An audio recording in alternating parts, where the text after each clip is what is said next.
આપણી સાથે અત્યારે છે doctor Ganatra. Please I request you to take the charge of the forum. Thank you. Thank you so much for starting up the session. નમસ્તે. આવતા જતા જરા નજર તો નાખતા જજો, બીજું તો કંઈ નહીં, પરંતુ કેમ છો કહેતા જજો. કેમ છો કહેવા માટે આજે આપણે બધા ભેગા થયા છે. ઘણા વખત પછી મોબાઈલ કે લેપટોપના નાનકડા સ્ક્રીન સિવાય સાક્ષાત માણસોને જોવાનો એક હોલની અંદર, એક ઇવેન્ટની અંદર પ્રસંગ ઊભો થયો છે.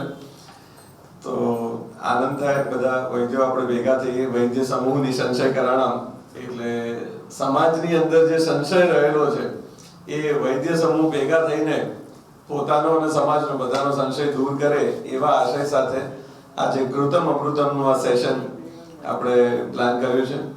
અને ટીચર આખું લેક્ચર પૂરું કરીને પછી કીધું કે હવે કંઈ પૂછવું હોય તો પૂછી લો એમ. હવે લેક્ચર પૂરું કરું છું. છોકરાઓ પૂછ્યું કે ખાલી એટલું કહી દો કે તમે શું ભણાવતા હતા આખું જે લેક્ચર પૂરું થયું. So what is the theme? So before starting, theme એ જ છે વૈદ્ય સમૂહની સંશય કરાણામ. સમાજની અંદર ઘી માટે બહુ જ બધી ગેરમાન્યતાઓ છે અને એ આપણે વધારે વ્યાપક સ્વરૂપે એને ગેરમાન્યતાઓને દૂર કરીને સાચા તથ્યોને લોકો સુધી લઈ જવા છે. ગાય અને ગિરીશભાઈ બંનેની રાશિ એક જ છે. એમને જે આત્મીયતા થઈ છે, અને જેમ પેલું દૂધનો દાજો છાશ ફૂકી ફૂકીને પીવે, એમ કોલેસ્ટ્રોલનો દાજો ઘી ચાટી ચાટીને ખાય, એવો અનુભવ ગિરીશભાઈનો છે કે કોલેસ્ટ્રોલની થપાટ એક વખત ખાધી ટ્રાયગ્લિસરાઈડ ને પછી ઘીનું પ્રમાણ યોગ્ય માત્રામાં શરૂ કર્યું. એટલે પહેલા જે માત્રા ખૂટતી હતી, ઘીની ગુણવત્તા ખૂટતી હતી, એ બધું પોતાના માટે અવેલેબલ કર્યું. અને પછી વસુદેવ કુટુંબકમની આપણી જે કલ્પના છે કે જો સારું મારા માટે, મારા પરિવાર માટે, તો બધા માટે પણ હોવું જોઈએ. તો વસુદેવ કુટુંબકમમાં એક પોઈન્ટ આવો પણ આવે છે, હમણાં મીડિયામાં હતું કે ચંદ્ર ઉપરની અમુક જમીનનો પ્લોટ વેચ્યો. અમેરિકાએ ભારતના કોઈ વ્યક્તિને ચંદ્ર ઉપર પ્લોટ વેચ્યો. હવે એ માલિકી કોની, કહેતા બી દેવાના, સુનતા બી દેવાના, બધું બરાબર, પણ વસુદેવ કુટુંબકમને એ લોકો હજુ આગળ લઈ ગયા છે. વસુધામાં એમને ચંદ્રને પણ લઈ લીધો કે અમારી જ જગ્યા છે, અમે પહેલા ગયા હતા, અમારો ઝંડો ત્યાં લગાવ્યો હતો. પ્રેક્ટિસની અંદર બધા જ વૈદ્યોને એક વસ્તુ હોય છે કે ભાઈ ગાયનું ઘી ખાજો, એવું આપણે હંમેશા કહીએ.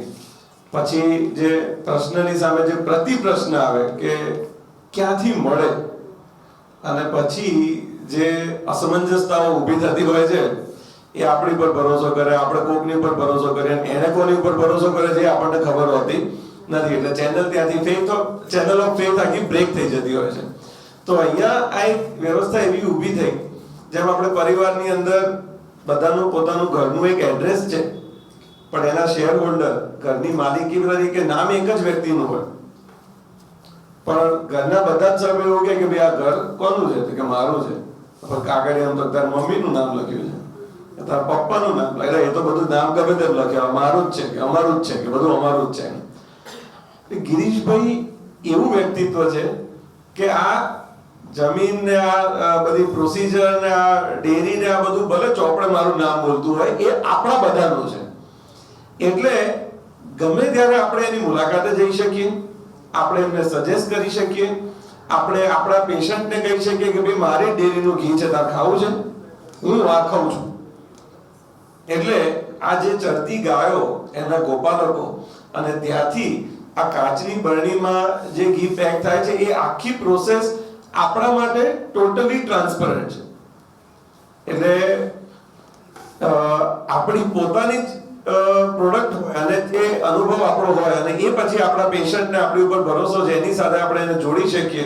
એટલે આવો એક ઉમદા વિચાર ગિરીશભાઈને હતો, અને એ નિમિત્તે આજે આપણે બધા ભેગા થયા. હવે આજે ઘી વિશે તો આપણે બધા એક્સપર્ટ છીએ, પણ ઘીના અમુક પ્રયોગો કે દરેકે પોતાની પ્રેક્ટિસમાં ઘીનો એક વિશેષ રીતે ઉપયોગ કર્યો હોય, અને કોઈ એકાદ ચમત્કારિક પરિણામ મળ્યું હોય, જેને કેસ રિપોર્ટ કહી શકીએ કે 50 દર્દીઓ ઉપર નથી કર્યું, પણ એક પેશન્ટમાં ઘીનો આવો ઉપયોગ કર્યો અને આવું જોરદાર રિઝલ્ટ મળ્યું.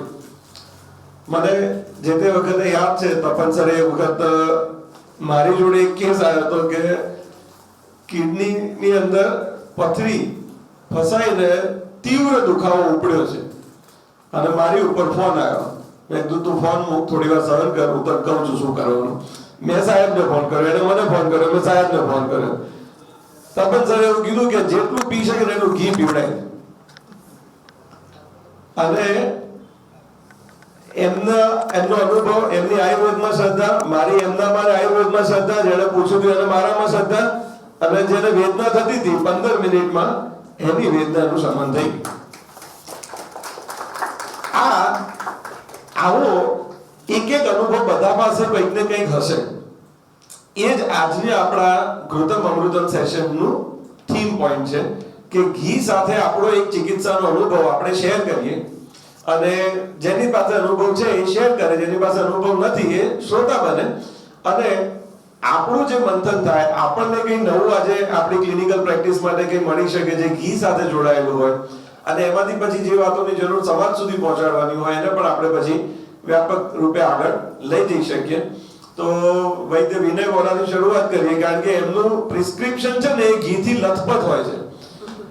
સવાર, બપોર, સાંજ, રાત, ઘણીવાર 4-4 વખત ઘી લેવાનું. જેમ આપણે લાપસી ઘીથી લથપથ હોય, એમનું પ્રિસ્ક્રિપ્શન ઘીથી લથપથ હોય છે. અને એમની જ વાત સાંભળીએ કે ઘીના પ્રેક્ટિસની અંદરના કોઈ જેવા એક્સ્ટ્રાઓર્ડિનરી રિઝલ્ટ જે એમને ઓબ્ઝર્વ કર્યા હોય અને જે બધાને પ્રેક્ટિસમાં કામ લાગે એવા હોય, એનાથી શરૂઆત કરે વૈદ્ય વિનય વોરા. 1800 રૂપિયાનો ભાવ છે, લગભગ ના થાય. અને મેં પ્રેસ કોન્ફરન્સમાં પણ કીધું કે તેવું કરીને પણ ઘી પીવું જોઈએ અને આટલું સારું મળતું તો સરવારે તો ફાયદો જ થાય. બેઝિક જે વસ્તુ એમને ભાવિકભાઈએ કીધી એ પ્રમાણે ઘી, હું હોમ રેમેડીઝમાં બહુ જ બિલીવ કરું છું. I don't believe that much in a medication. મને 3 દવાથી વધુ જનરલી મને આપતા જીવ નથી ચાલતો.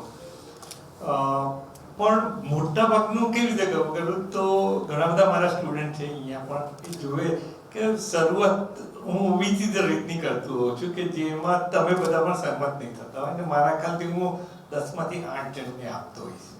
એ મારી એક ફોર્મ્યુલેશન એવી છે કે 1 કપ ઠંડુ દૂધ ફ્રીજનું, એમાં 1 ચમચી ઘી ગાયનું વલોણાનું અને 1 ચમચી દેશી મધ સવારે ભૂખ્યા પેટે પી જવું. 20 મિનિટ પછી ચા નાસ્તો કરવો.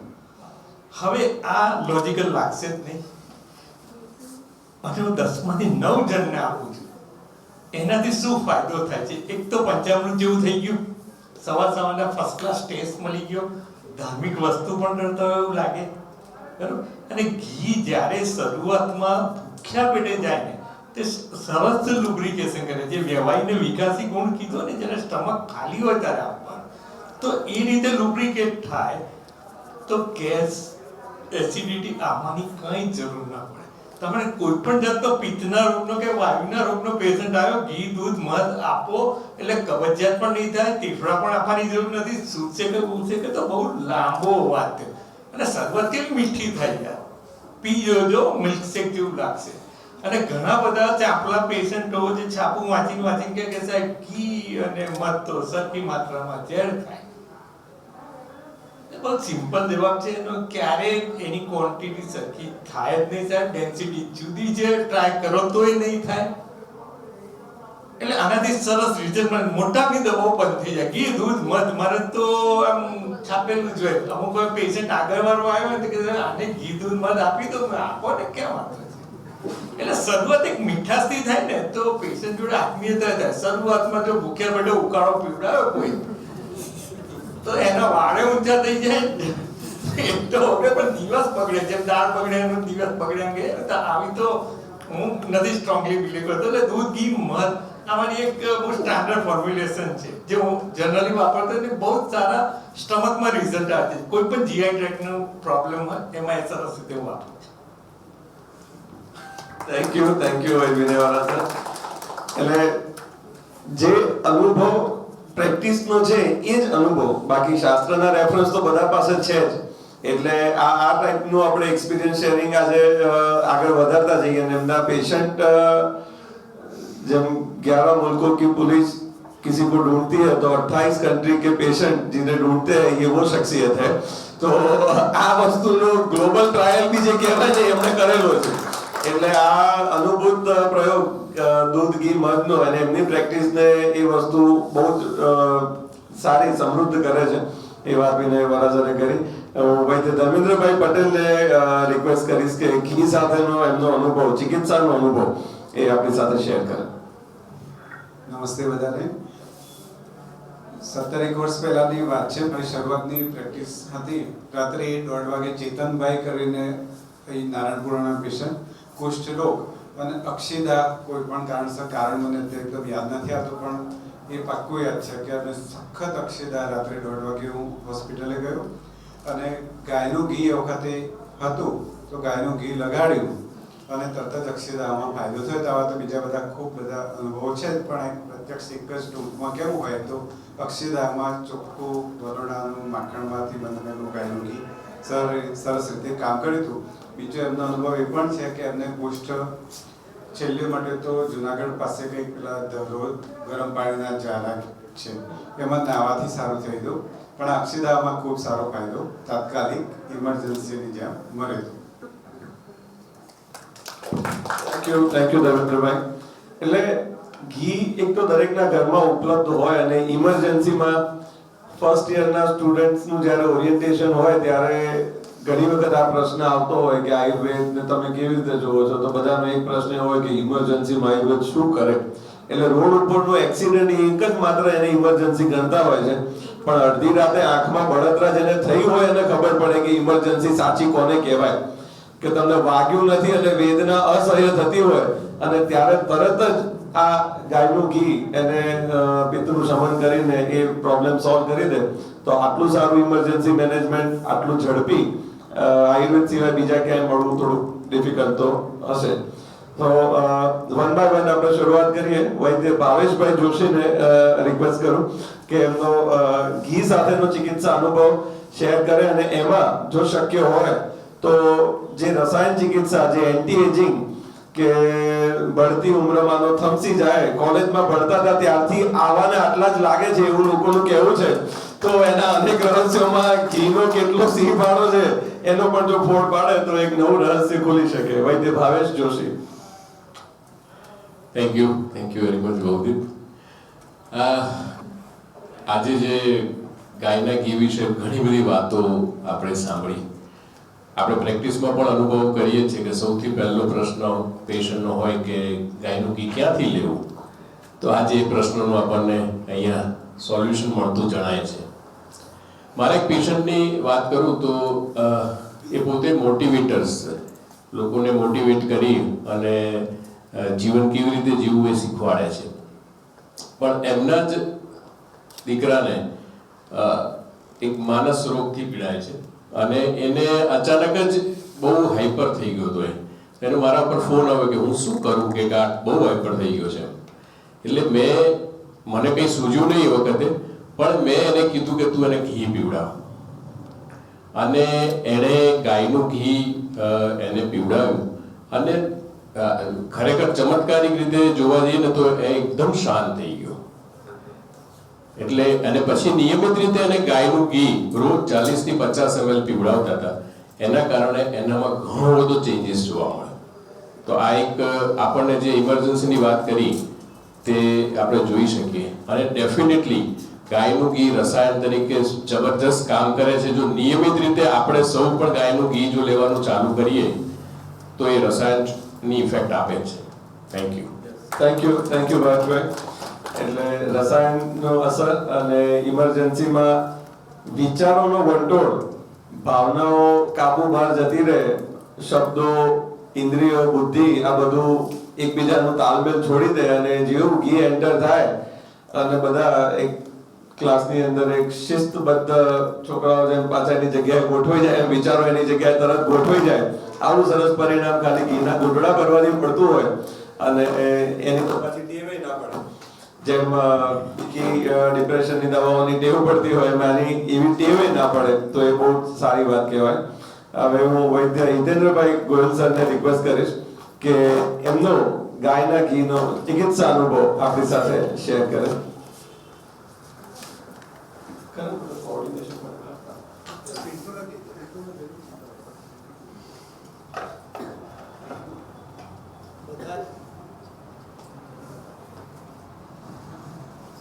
બધા જ ઘી પ્રેમીઓને નમસ્કાર.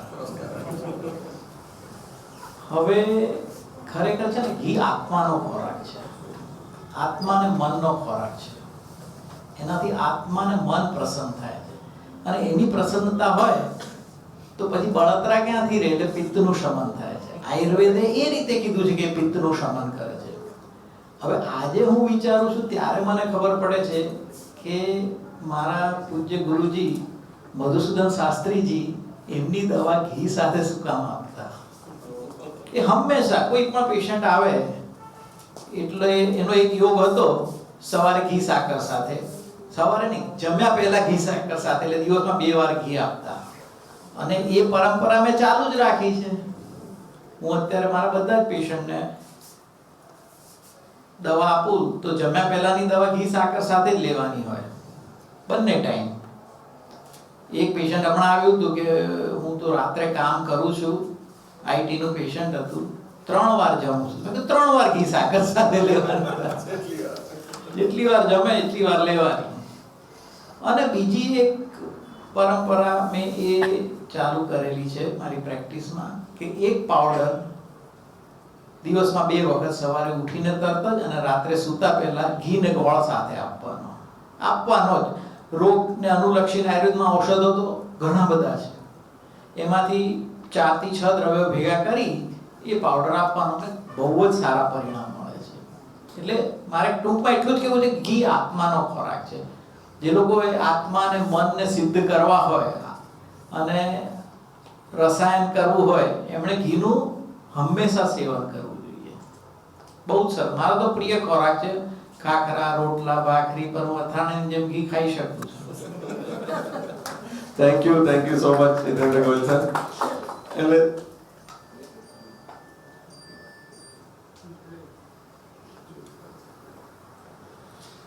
તો કોઈ પણ ટુરિસ્ટ સ્પોટ હોય, એની પ્લેસ, so prime minister આવે કે local citizen આવે, they always need a guide, and guide would be the expert of that particular domain.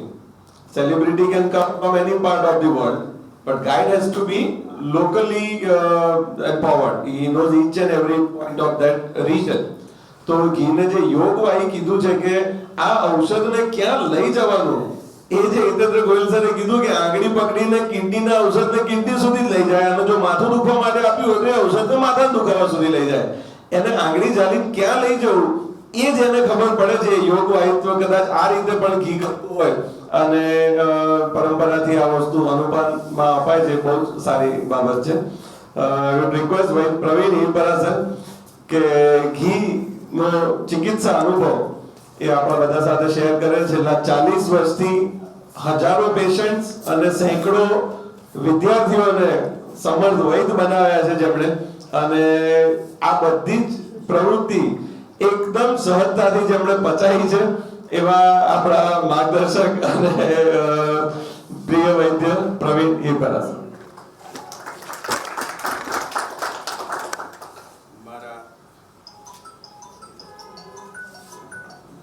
Hello,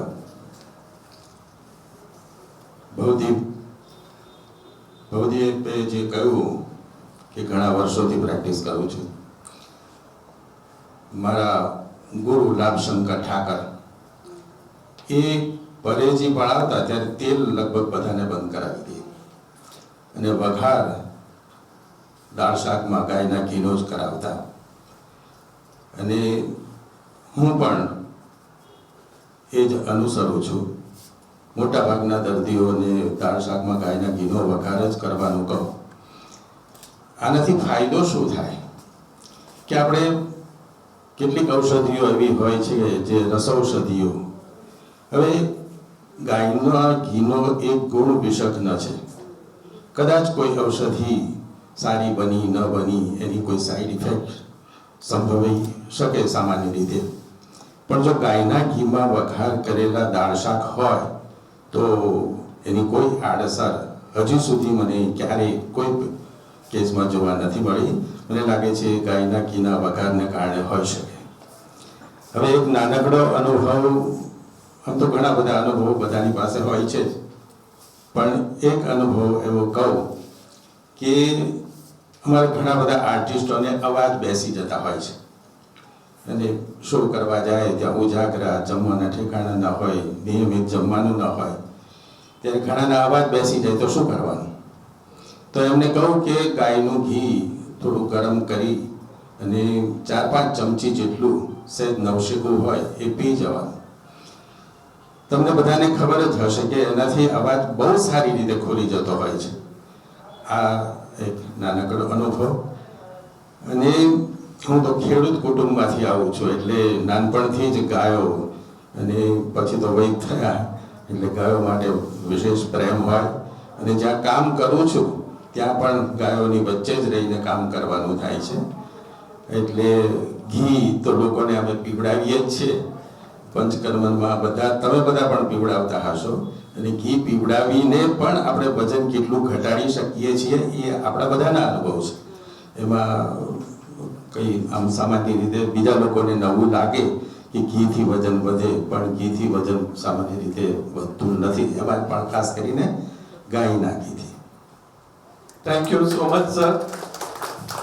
જે સંચાલક બહેને જે વાત મૂકી હતી એનો અહીંયા આગળ છેડો આગળ વધે છે કે ગાયના ઘીથી વજન ઘટે કે વધે, આવી બધી જે માન્યતા ગેરમાન્યતા હોય છે. તો વિરેચન પ્રોસેસમાં એક સાથે આપણે 200-250 ml ઘી છેલ્લા દિવસે પીવડાવતા હોય છે.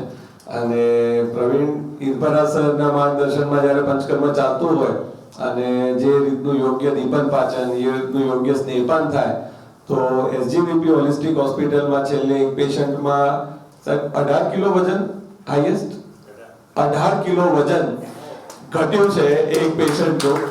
એટલે ઘી પીવાથી વજન વધે કે ઘટે એ તો પછીની વાત છે. વૈદ જેવું નક્કી કરે ઘી જોડે શું કરાવવું છે એવું એ કરાવી શકે. જો ઘટાડવાનું ધારે તો 18 કિલો સુધી ઘટાડે એવું તો એક અહીંયા આપણી પાસે ચિકિત્સા અનુભવ છે જ છે. અને સર વચ્ચે એવું બોલ્યા કે અમારે કલાકારોને, એટલે જેને પરિચય ના હોય એમને એક જાણકારી આપી દઉં કે આયુર્વેદાચાર્ય, આયુર્વેદ પ્રેક્ટિસ કરતા સાહેબનું નાટ્ય ક્ષેત્રમાં, અભિનય ક્ષેત્રમાં પણ વર્ષોનો અનુભવ છે. સોક્રેટિસ નામના નાટકની જે મુખ્ય ભૂમિકા, સોક્રેટિસની ભૂમિકા સાહેબે નિભાવી છે. અને દૂરદર્શન ઉપર અને રંગમંચ ઉપર સેંકડો કાર્યક્રમો, સફળ બધા કિરદાર એમણે નિભાવેલા છે. એટલે મીડિયા જગત અને કલાકારો સાહેબના અભિનયથી પણ પ્રભાવિત છે. અને જ્યારે અવાજ બેસી જાય ત્યારે સંકટ સમયની સાંકળ તરીકેના સૂચનો માટે પણ સાથે જોડાયેલા રહે છે. વૈદ્ય તપનકુમાર સર, ગાય ની સાથેની જે આત્મીયતા કહેવાય અને ગુરુ શિષ્ય પરંપરામાં જ્યારે શિષ્યોને ગાયમય કરી દેવા, અત્યારે SGVP હોલિસ્ટિક હોસ્પિટલમાં વૈદ્ય તપનકુમાર સરની ચીફ મેન્ટરશિપ હેઠળ એક 30 દિવસનો એનરિચમેન્ટ ઓફ આયુર્વેદા પ્રેક્ટિસનો જે કોર્સ ચાલે છે, એનો એક દિવસ પહેલા એનો વિદ્યા આરંભ સંસ્કાર હતો. અને એમાં સાહેબે જે અનુભવ નવા શિષ્યોને કરાવ્યો અને એમની પ્રેક્ટિસના ચિકિત્સા અનુભવ, હું સાહેબને કહીશ કે આ બંને વિષયને આવરી લે કે ચિકિત્સામાં ઘીનો અનુભવ અને વિદ્યારંભ સંસ્કાર વિધિમાં ગાય સાથેનો અનુભવ. વૈદ્ય તપનકુમાર. ઘી એટલે જ ગાયનું ઘી, બાકીની બધી ચીકાશ. घी का मतलब गाय का घी, बाकी सब चिकनाहट है. जो चिकनाहट कई चीजों से होती है, लेकिन गाय का घी वही, उसको ही घी बोलते हैं. जिसको शास्त्रकारों में जहाँ भी घी का वर्णन, घृत का बात की है, वो सब गाय की घी की. इसलिए गाय बोलो या घी बोलो, अलग चीज नहीं. बड़े बड़े संतों ने और बड़े बड़े सिद्धों ने ये बताया है कि, और वैज्ञानिकों ने भी, कि हमारा शरीर वो बंदर से आया है. हम पहले बंदर थे, चिंप्स थे. लेकिन भारतीय शास्त्र ये कहता है कि हमारा आत्मा है वो गाय में से आया है. ये कांटेक्ट गाय से हमारा है.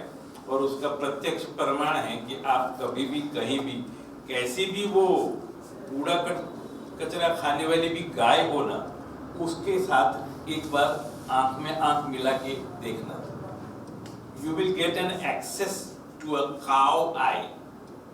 And not only that, I will very strongly suggest you, propose you, that you try to get an access in a bear's eye, buffalo eye. You won't get anything in it. भैंस के सामने देखो ना तो वही there is no access at all. It is called dogu. दोगन दूध में दोगन घी खाओ तो कौन खाओ? एक બહુ મજાની વાત કહું કે ગાયનું વાછરડું જો છૂટું રહી ગયું હોય અને ધાવી જાય તો બાંધવું મુશ્કેલ પડે, એટલું તોફાન ચડે. અને ભેંસનું પાડું જો એનું દવી ગયું હોય તો એને આફરો ચડે. પોતાના બાળકને પોતાની માં દૂધ નથી પીવડાવી શકતી, એના માટે આપણે ડેરીમાં વારા ભરભર કરીએ છીએ. એટલે વાંક ગાયનો નથી, વાંક આ બાયડાનો, ભૂલ બાયડાની છે. એટલે ગાયને જ ઘી માટે, દૂધ માટે અને હમણાં જ અમારા પ્રવીણભાઈ સાથે આજકાલ જો એન્ટીબોડી વેક્સિન ને બધું આવે છે ને, હવે આજે જ કંઈક જાહેર થવાનું છે. 33 કરોડ એન્ટીબોડી એક ગાયમાં હોય છે. આપણે એને આપણી ભાષામાં 33 કરોડ દેવતા કહીએ છીએ. દેવતા શું કરે? આપણું રક્ષણ કરે. તો એન્ટીબોડી શું કરે? રક્ષણ. તો 33 કરોડ દેવતા કહો કે 33 કરોડ એન્ટીબોડી કહો. ગાયથી કોકને ટીબી થાય પણ ગાયને ટીબી ના થાય. ગાયથી ઝીકા વાયરસ કોકને થાય પણ ગાયને ના થાય. આટલી વન્ડરફુલ પ્રાણી છે. અને ગઈકાલની જ વાત કરું, हमारे यहाँ जो पूरे भारत में से आयुर्वेद पढ़ने के लिए स्टूडेंट्स आए हैं, वैद्य हैं, उनका हमारा पहला एक्सपोजर गो पूजन से होता है. कल उन्होंने पहली बार उन सभी के गो पूजन के वीडियोस लिए और उसके साथ में एक वीडियो 2 गायें एक दूसरे के साथ कूइंग रादर, जो एक लड़का लड़की करते हैं ना नीम के पेड़ के पीछे, वो वाला कर रही थी, उसका भी वीडियो लिया. And surprisingly there was some special sound in it. I couldn't understand what of that, and I had to repeatedly hear that, and I could make out મને લાગ્યું કે આ તો બે ગાયો વાતો કરે એનો અવાજ છે. and that was the first time in my life. ये पहली बार सुना मैंने 2 गायों को बातें करते हुए. फिर तो मैंने दूसरा वीडियो भी देखा जिसमें ये बच्चे लोग गाय की पूजा कर रहे थे. उस वक्त भी जैसे गाय अपनी भाषा में अपनी आवाज में उनको आशीर्वाद दे रही हो, ऐसा टिपिकल आवाज था. इधर कंप्यूटर नहीं, वरना आप તેમાં શિફ્ટ કરીને જો સંભળાવવું હોય ને તો સંભળાઈ શકાશે. वैसे હવે ये બધી ये हमारी व्हाट्सएप कर દો ને. મને ફોરવર્ડ કરો.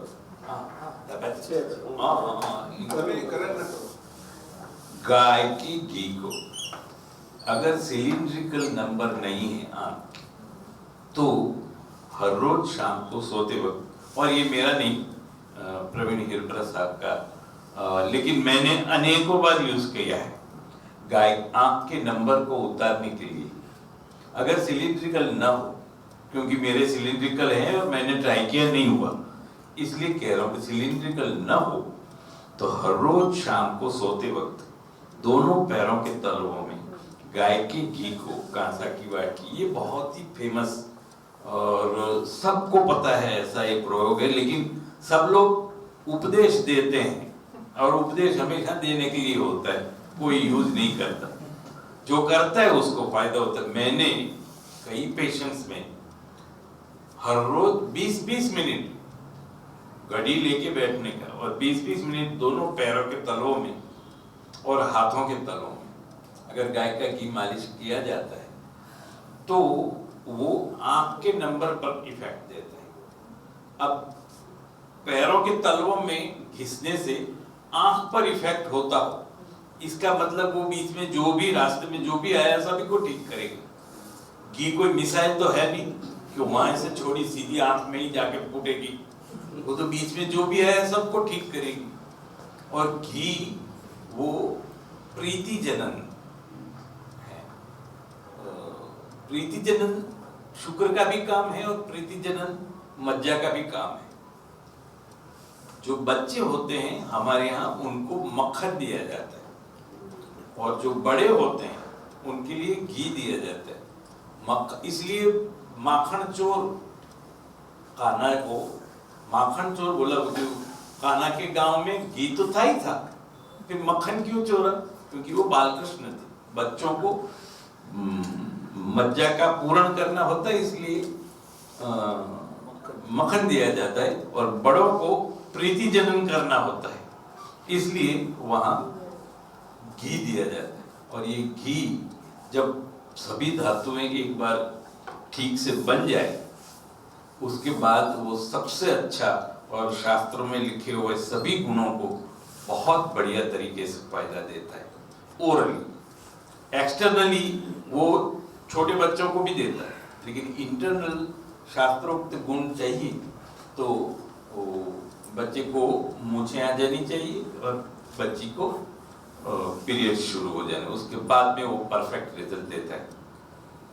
नाभि पूरण घी से किया जाए और बड़ी ताज्जुब की बात है कि नाभि में आप घी को पूरते हो तुरंत एब्जॉर्ब हो जाता है। 4 से 5 ml तक का घी नाभि से एब्जॉर्ब हो जाता है और मैं उसी को प्राण संचरण के लिए सबसे ज्यादा इम्पोर्टेंट समझता हूँ। एक बात आपको खास बताता हूँ, एक जो अभी मेरे को याद आ रही है।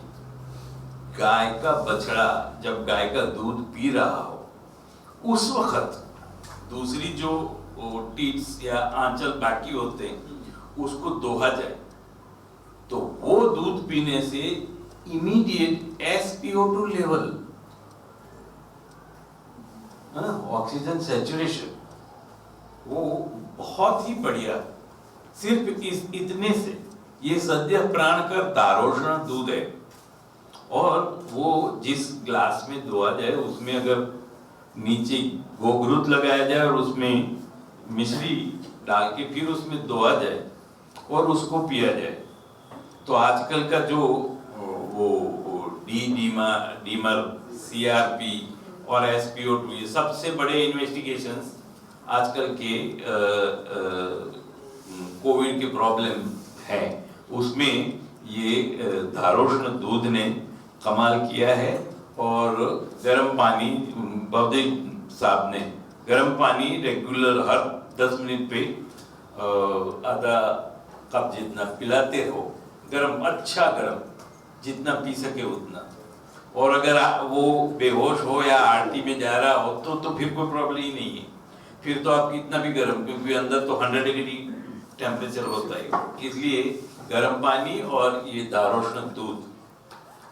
मुझे प्रॉब्लम ये होता है कि वेंटिलेटर पर पेशेंट होता है, राइल्स ट्यूब चलती है, उसमें फिर वो बोलते हैं कि नहीं ये दूध तो फिर एस्पिरेट हो जाएगा, निकालना पड़ेगा, वो आगे जाता ही नहीं, पेशेंट बेहोश है। मैं बोला कोई बात नहीं, मुझे दूध देना ही नहीं, मुझे घी या तो प्राण देना है, वो प्राण जाता है।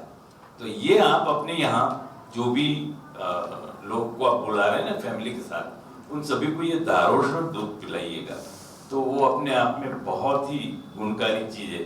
घी के बारे में बात करने को इधर बैठे हैं, ऑफ कोर्स मूत्रवसोतस या किडनी जिसको बोलते हैं मूत्रवसोतस या क्लेदवसोतस के कोई भी डिजीज में खाने के पहले 1 चमची गाय का घी और खाने के बाद 2 चमची गाय का घी, ऐसा सुबह और शाम दोनों बार अवपीड़क गुरुद प्रयोग के रूप में लिया जाए तो मूत्र व स्रोतस या तो किडनी की कोई भी प्रॉब्लम हो, सिस्टाइटिस से लेके पाइलोनेफ्राइटिस या तो रीनल फेलियर या कैलकुलस एंड ब्ला ब्ला ब्ला, सभी को बहुत ही सपोर्ट करने वाली ये फॉर्मुलेशन शास्त्रोक्त है।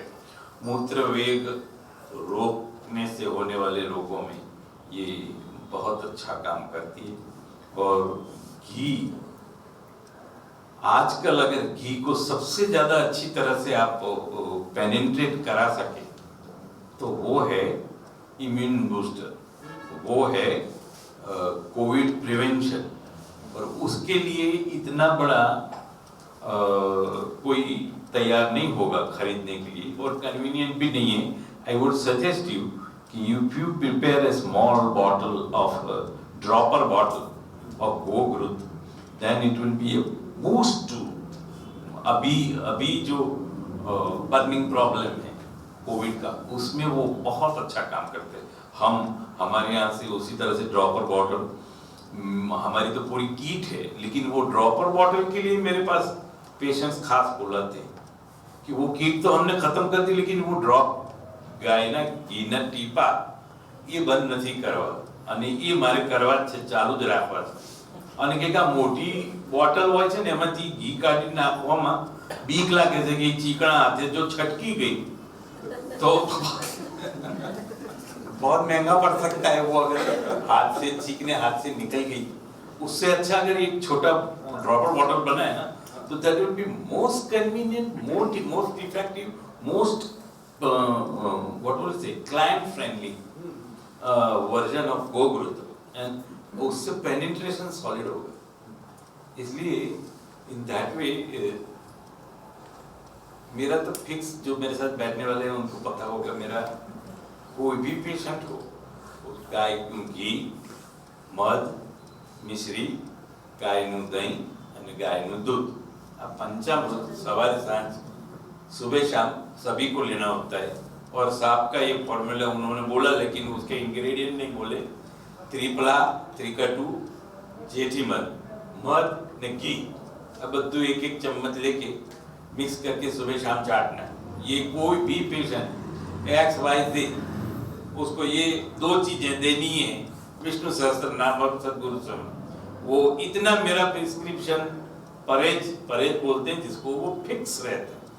और कोई शायद ही कोई ऐसा वैद्य आपको मिलेगा कि जो घी को अपने रूटीन में, अपनी ट्रीटमेंट में इन्वॉल्व नहीं कर। अभी मेरे को एक योग याद आ रहा है, कोई भी कष्टार्तव, अत्यार्तव, अल्पार्तव, हीनार्तव, वापरताव, जितने भी रेजिया है ना, पीरियड की कोई भी प्रॉब्लम, वो सभी के लिए साहब के गुरुजी का और साहब का, प्रवीण साहब का ये फॉर्मूला है।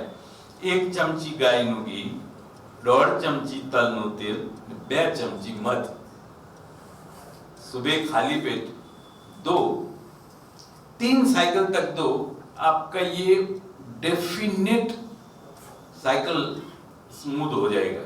डिस्मेनोरिया या वो पीसीओएस का पेन होता है ना, उसको तो इतनी अच्छी तरीके से ये डील करता है जिसका कोई जवाब नहीं।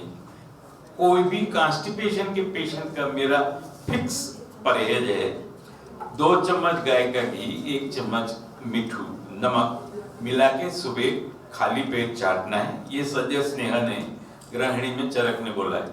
उसके ऊपर 1 गिलास गर्म पानी पीना है और खाने के पहले 1 प्लेट सलाद, नींबू, काली मिर्च और नमक डाल के खाना है। फिर बाद में खाना है, बैठना है। ये सुबह शाम करना है 1 हफ्ते में, जिसको बोलते हैं कोष्ठ स्निग्ध होता है, कोठो चेकाय અને જાડો સુવાળો થાય। જે હાડ થઈ ગયો હોય એ સુવાળો થાય, કોઠો ચીકણો થાય તો જાડો ઉતરવાનું ચાલુ થાય। અને સાથે સલાડ આપો એટલે એ ફાઈબરનું કામ કરે, એન્ડ ધેટ વે આ તો બિલ્ડિંગ કન્સ્ટ્રક્શનનો કોન્સેપ્ટ છે। મોટી ચીજ ઉપરથી નીચે ઉતારવાની હોય તો 4-5 દોરડા આજુબાજુ લટકાઈ પછી ઉતારીએ તો એને લસરી નીચે આવી જાય. In that way, we can utilize growth with meat, means salt, in all such type of पुरुषवसोतस सिंड्रोम, पुरुषवसोतस का कोई भी दोष्टि का सिंड्रोम हो, उसमें ये यूज कर सकते हैं. अब घी तो ऐसी बात है ना कि वो जब तक हाथ में से लोगे नहीं तब तक चलता ही रहेगा. जगजीत सिंह वाली बात है. Thank you so much sir. बात निकलेगी तो दूर तलक जाएगी. तो वंडरफुल शेयरिंग सर. आपने जो अपने चिकित्सा अनुभव बताए, कंसेप्ट बताया, रेफरेंस बताए, was really useful. और जैसे ही वो वीडियो रेडी हो जाता है, we will show that also in between as the technology supports. I would request वैद्य महेंद्र भाई व्यास सर, जो भी BAPS में आयुर्वेद कंसल्टेंट के तौर पे सेवा देते हैं, वो अपना चिकित्सा अनुभव शेयर करेंगे घी से संलग्न.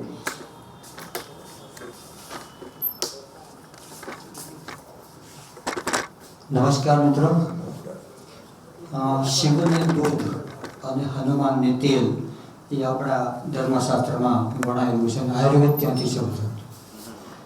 એક પરમ પિત્ત પ્રકૃતિ જે આપણે દૂધથી શાંત કરીએ અને એક પરમ વાત પ્રકૃતિ કુદમકુદ જેને આપણે તેલથી શાંત કરીએ. આપણે અત્યારે વાત કરીએ ઘીની. સાહેબે કીધું કે ઘી એટલે ગાયનું જ ઘી, બીજું બધું તો આવતું નથી. ગિરીશભાઈ જે વાત કરી લોથલની, જ્યાં આપણે આ ગૌશાળાના સરસ પ્રોજેક્ટ ચલાવે છે, એ વિસ્તારમાં મેં 16 વર્ષ કામ કર્યું. અને જ્યારે કોઈ સુવિધાઓ નહીં, લાઇટ નહીં, પાણી નહીં, રસ્તા નહીં, એવી સ્થિતિમાં હું ત્યાં કામ કરતો. એટલે એ વિસ્તારથી બહુ માહિતગાર પણ છું. મારે જે વાત કરવી છે ઘીની, તો ત્યાં આગળ ગામડામાં ખેડૂતો એવું કહેતા, બધા ખેડૂતો ભરવાડ, કોળી, પટેલ, દરબાર, આ 3 વસ્તી ત્યાં છે. તો ખેડૂતો એમ કહેતા પોતાની ભાષામાં વાત કરે, ભાઈ તારી પાસે માલ કેટલો છે? માલ એટલે ગાયના વંશ છે. આપણે માલ એટલે શહેરમાં તો હવે પણ માલ કેટલો છે? ગાયનો વંશજ આવે. ગાય, ઘેટા, બકરા, એ બધું ગાયને એનો વંશજ માલ આવે. ઘેટા બકરાને ચાળા કહેવાય, બરાબર. અને પીલી જે કાળી વસ્તુઓ છે એને ડોબા કહેવાય.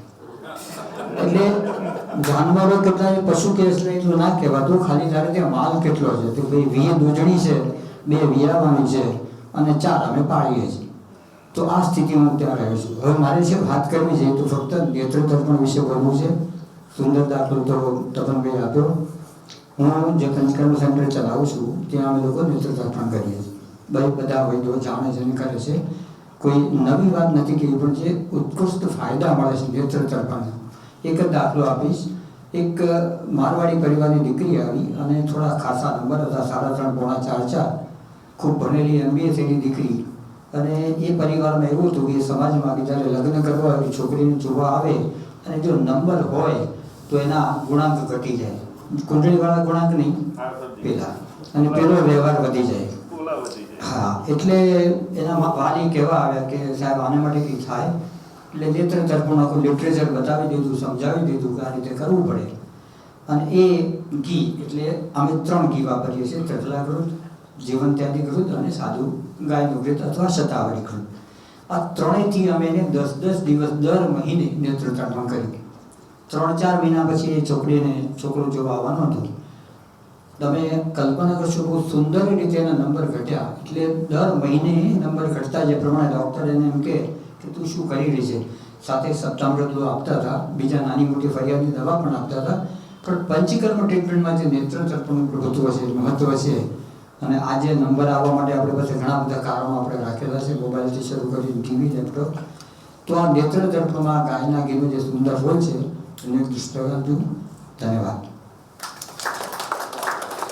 Thank you so much sir. Wonderful example. એક 16 વર્ષથી 20 વર્ષ સુધીમાં નેત્ર તર્પણના આવા સુંદર પરિણામો ચોક્કસ મળી જ શકે અને અનુભવ આપે શેર કર્યો. Thank you. I would request with Chirag Patel નો ગાયના ઘીનો ઔષધ તરીકેનો કોઈ વિશેષ ચિકિત્સા અનુભવ આપણી સાથે શેર કર્યો. સૌપ્રથમ તો ગિરીશભાઈનો આભાર માનીશ કે ઘણા લાંબા સમય પછી વૈદ સમૂહને એકઠા કરવાનું એક પ્લેટફોર્મ ગિરીશભાઈએ પૂરું પાડ્યું. બરોબર છે, એટલે પહેલા તો હું ગિરીશભાઈનો આભાર માનીશ. બાકી આ શરૂઆત છે. અને આજનો ટોપિક પણ એવો છે, ઘૃતમ અમૃતમ. ઘી અમૃત છે, સાચે જ અમૃત છે. ઘી એ કહેવાય ને, આયુર્વેદમાં કીધું છે કે ઉત્તમ સ્નેહોમાં ઉત્તમ જે કોઈ હોય તો એ ગાયનું ઘી છે. વ્યવહારમાં પણ આપણે જોઈએ તો પહેલાના, હું ગામડાથી આવેલો મોટો થયેલો પટેલનો દીકરો છું, એટલે નાનપણથી જ ઘી, એટલે ઘી ખાઈને જ કહેવાય કે કઈ પણ વસ્તુ વાનગીમાં હોય કે ગમે તે ગાયનું ઘી, ગોળ ઘીનો રોટલો એ ખાઈને અને શીરો ખાઈને મોટા થયેલા છે. એટલે કહેવાનો મતલબ છે કે ઘી એ જેમ અંત સ્નેહમાં આભ્યંતર જે સ્નેહન કરે છે, બાહ્ય જેમ આપણે કોઈને પણ કરો તો સ્નેહ, ઘી જે છે એમ બાહ્ય સ્નેહમાં પણ એટલો જ ફાયદો છે. એ મૂળ વાત છે આપણા ચિકિત્સામાં, એનો ઉપયોગમાં. તો મેં ગામડામાં કોઈને પેટમાં દુખે ને તો શું કે, મમ્મી મને પણ પેટમાં દુખે તો શું કે, ગરમ ઘી હોય ને એને પીવડાવે 3-4 ચમચી. ને સાચે એ ગાયના ઘી, ગરમ ગાયનું ઘી હોય એ પીવાથી તરત જ શૂળમાં, એટલે કે પેટમાં દુખતું હોય મટી જાય. બીજો મારો ચિકિત્સા પ્રયોગ કે જ્યારે હું ચિકિત્સા સ્ટાર્ટ કરી ત્યારે હું કહું કે હિક્કા, હિડકી આવતી હોય, બરોબર છે, હિક્કામાં મેં એક મારું પર્સનલ ઓબ્ઝર્વેશન છે કે જે આપણે બધા પંચકર્મ કરતા હશું, એમાં આપણે વમન અને વિરેચન વ્યાપાદ, એમાં વમન વ્યાપાદમાં બરોબર છે કે જ્યારે વધુ વમન થતું હોય, બરોબર છે, ત્યારે જે છે આપણું કંઠ અવરોધ કરવાનું હોય, બરોબર છે. બીજું આપણે જોયું હશે જ્યારે પણ કોઈ સ્ટ્રેંગ્યુલેશન એટલે કે ઘણા ફાંસો ખાય ત્યારે એનું અપાનની અનુલોમન થઈ ગયું હોય, એટલે મળ અને મૂત્ર બેનું નિયંત્રણ થઈ ગયું હોય. જ્યારે પણ આપણે હિક્કા આવે, હિક્કાના ઘણા, હેડકી આવે સામાન્ય ભાષામાં, હેડકીના ઘણા બધા કારણ હોય, બરોબર.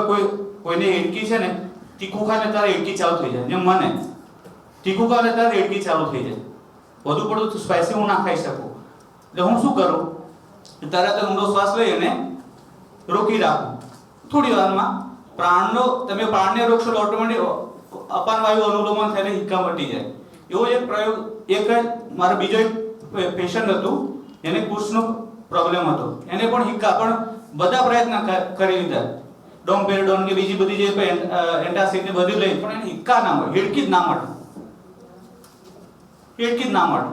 ત્યારે મેં હિંગોસ્ટક, બરોબર છે, એની સાથે ગાયનું ઘી એ વધારે એમને વારંવાર આપવામાં આવ્યું, સાચે હિક્કા મટી ગઈ. આ મારો પર્સનલ ચિકિત્સીય અનુભવ છે. Thank you. થેન્ક યુ વૈદ Chirag Patel, wonderful experience sharing. એટલે ઘી કેટલું ખવાય ને કેટલું ના ખવાય, ચિરાગ જ્યારે વાત કરતો હતો ત્યારે ખબર પડી કે મોઇશ્ચરાઇઝર વાપરવાની જરૂર ના પડે ત્યાં સુધી તો ઘી ખાવું જોઈએ, એટલે એ તમારે વૃક્ષતા ઊભી ના થાય એનું ખાસ ધ્યાન રાખી શકાય. અને બીજું એક અવલોકન એવું થયું કે કોઈ વૈદ્યનો ચિકિત્સા અનુભવ શેર કરતા હોય ત્યારે અંદરથી એક એવું થાય કે આ પેલો મારા વાળો ના બોલી જાય તો સારું, એક વિચાર કદાચ આવતો હશે, પણ છતાં દરેક પોતાના અનુભવને એ રીતે, પોતાનો અનુભવ છે એટલે રિપીટ થાય તો પણ વાંધો નથી, કારણ કે અનુભવ તો તમારો પોતાનો છે. Request to Vaidya Jaykrishna Jani sir to share his experience of cow's ghee in his Ayurveda practice.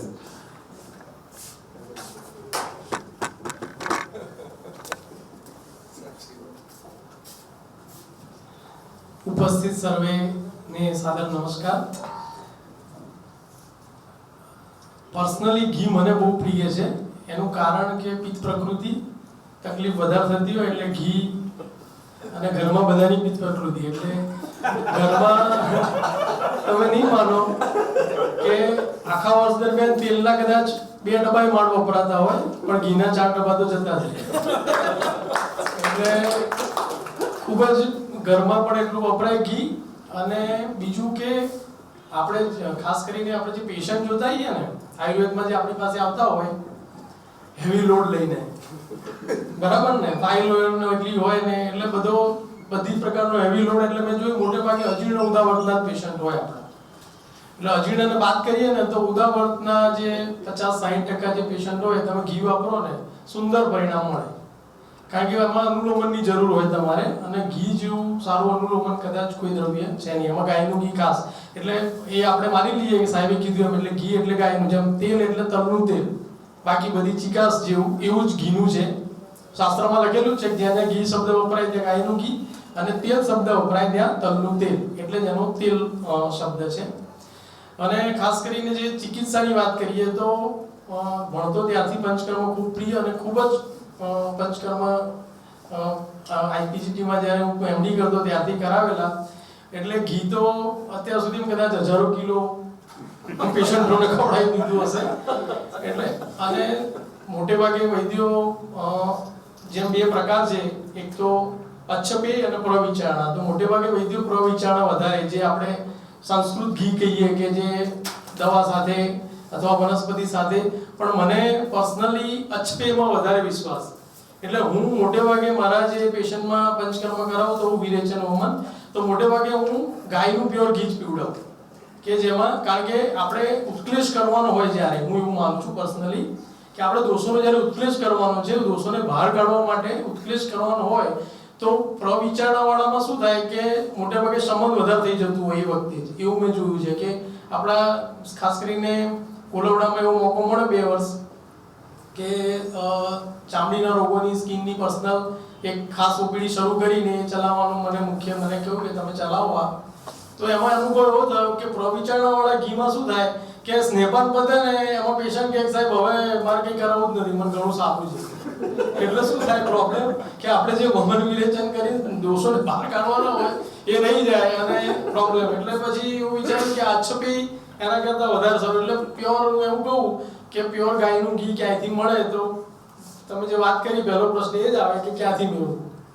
તો જે પણ સોર્સિસ હોય ત્યાંથી, તો હું મોટે ભાગે એચપે, એટલે મને એ રીતે પણ એવું થાય. અને બીજું, જ્યારે ભણતો ત્યારે એક મોટા વૈદ્યો સાથે મને મોકો મળ્યો કામ કરવાનો, પણ એમાં ખાસ કરીને હાડીગર દાદા મણિનગરમાં જે પ્રેક્ટિસ કરતા, અને એમની સાથે બેસવાનો એક મોકો મળ્યો. તો હાડીગર દાદા, મને યાદ છે કે સાહેબે કીધું એમ, દરેક પેશન્ટને, એવરી પેશન્ટ, કોઈ પણ રોગનું પેશન્ટ હોય તો એમને તેલ બંધ કરાવતા, અને કહેતા કે તમારે વઘાર એટલે ક્યાંય પણ એમ જ્યાં પણ તમારે તેલ વાપરતા હોય ત્યાં બધે ઘી જ વાપરવાનું. અને એ હું પણ એનું પછી ફોલોઅપ કરું છું, અને ખૂબ જ સારા પરિણામ એનાથી પણ મળે છે. એટલે ખાસ કરીને એ વખતથી પણ એવી ટેવ પડેલી કે ઘીનો, મને તમે કીધું એમ ઘણા પેશન્ટ એવા આવે ડાયા હોય તો કે સાહેબ મને તો હાર્ટનો પ્રોબ્લેમ છે, તો દાદા એટલા ગુસ્સે થઈ જતા, મને યાદ છે, અને કહેતા કે તું રોજનું 100 ગ્રામ ઘી ખા ને, અને તને કઈ તકલીફ થાય ને તો મારી પાસે આવજે કે આ જેટલા પૈસા લીધા છે ને એનાથી હું કે 100 ગણા પૈસા તને પાછા આપીશ કે. એટલે એટલું ગુસ્સે થઈને કહેતા, એ જો કોઈ એવું બોલે કે આ ઘીથી કઈ તકલીફ થશે આટલું ઘી. અને દાદા એવું પર્સનલી કહેતા કે રોજનું 50 ગ્રામ સુધી કોઈ પણ વ્યક્તિ ગાયનું ઘી ખાય ને તો એને કોઈ તકલીફ તો થવાની દૂર છે, અને એને ખૂબ ફાયદો થાય.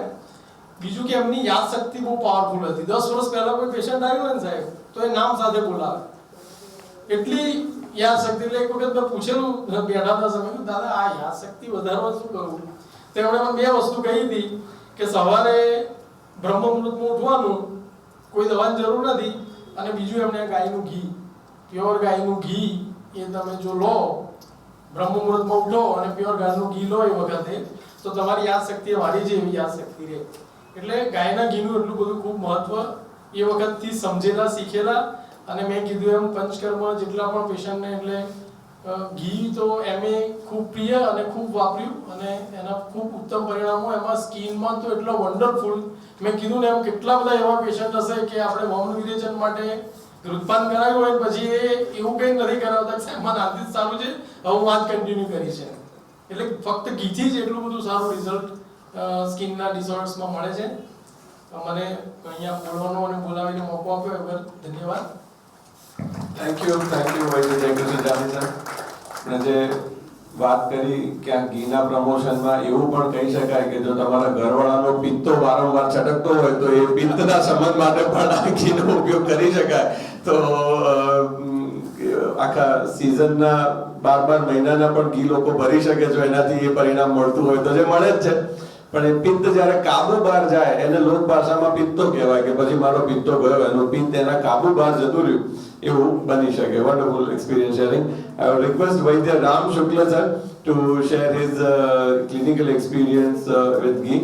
અત્યારે જે નવી BS hospital Sardar Vallabhbhai Patel SVP હોસ્પિટલમાં કોવિડ પેશન્ટમાં આયુર્વેદ ટ્રીટમેન્ટ નો મોરચો જેમણે સંભાળ્યો છે એનું નેતૃત્વ વૈદ્ય રામ શુક્લ કરે છે. એટલે આપણા સમાજની અંદર આયુર્વેદનું સેતુ બાંધવાનું કામ આપણા બીજા ગઢમાં જઈને કરવાનું કપરું કામ, કપરી જવાબદારી એમણે હાથમાં લીધી અને સુપેરે નિભાવી. એના બહુ સુંદર પરિણામો મળે. વૈદ્ય રામ શુક્લ, ઘીના ચિકિત્સા અનુભવ. થેન્ક યુ બહુજી. આમ તો આયુર્વેદમાં એમ કહેવાય ને કે રસવાદ ચાલતો હોય ને તો લોકો રસના જ વખાણ કરે, ગુણવાદ ચાલતો હોય તો લોકો ગુણના જ વખાણ કરે, વીર્યવાદ હોય તો વીર્યના વખાણ કરે. એમ આજનું આપણી જે મીટિંગ છે ને ગાયના ઘી ઉપર છે, એટલે all of us are praising cows ghee. અને to be honestly I will be talking about facts. કે આપણે ભેંસને ડોબું કહીએ છીએ, પણ 90% of the dairy production comes from the buffalo. And 90% of the people sitting here would be drinking Amul's milk only. That is buffalo's milk. ગાયનું દૂધ honestly જે અત્યારે મળે છે જર્સી કાવ કોઈને ભાવતું પણ નથી, અને ગાયનું ઘી એફોર્ડેબલ નથી. એક તો ડિફરન્સ, પ્રાઇસ ડિફરન્સ એટલો છે. નો ડાઉટ ગાયનું ઘી બેસ્ટ છે જ, આયુર્વેદમાં કહ્યું જ છે. આઈ ઓલ્સો બિલીવ, અમે પણ ગાયનું ઘી ખાઈએ છીએ અને સાત્મ્ય છે. સાયન્ટિફિકલી પણ અનસેચ્યુરેટેડ ફેટ ગાયના ઘીમાં વધારે છે, એટલે આપણી પાસે ડેટા છે. પણ ભેંસનું ઘી, બકરીનું ઘી ખરાબ નથી. એટલે પહેલા તો આપણી પાસે ચેલેન્જ છે કે લોકોને ઘી ખાતા કરવા.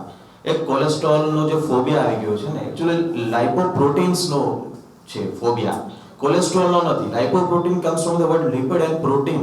સો protein is damaging as well, જે વાયુ છે કમ્પેર કરીએ તો. એટલે પહેલા તો આપણે પબ્લિકમાંથી કોલેસ્ટ્રોલનો જે ફોબિયા આપણે ઘટાડવાનો છે. ભેંસનું ઘી ખાય તો ભેંસનું. સેકન્ડ સ્ટેપ આપણે તેમને મોટિવેટ કરીએ કે ગાયનું ઘી ખાઓ.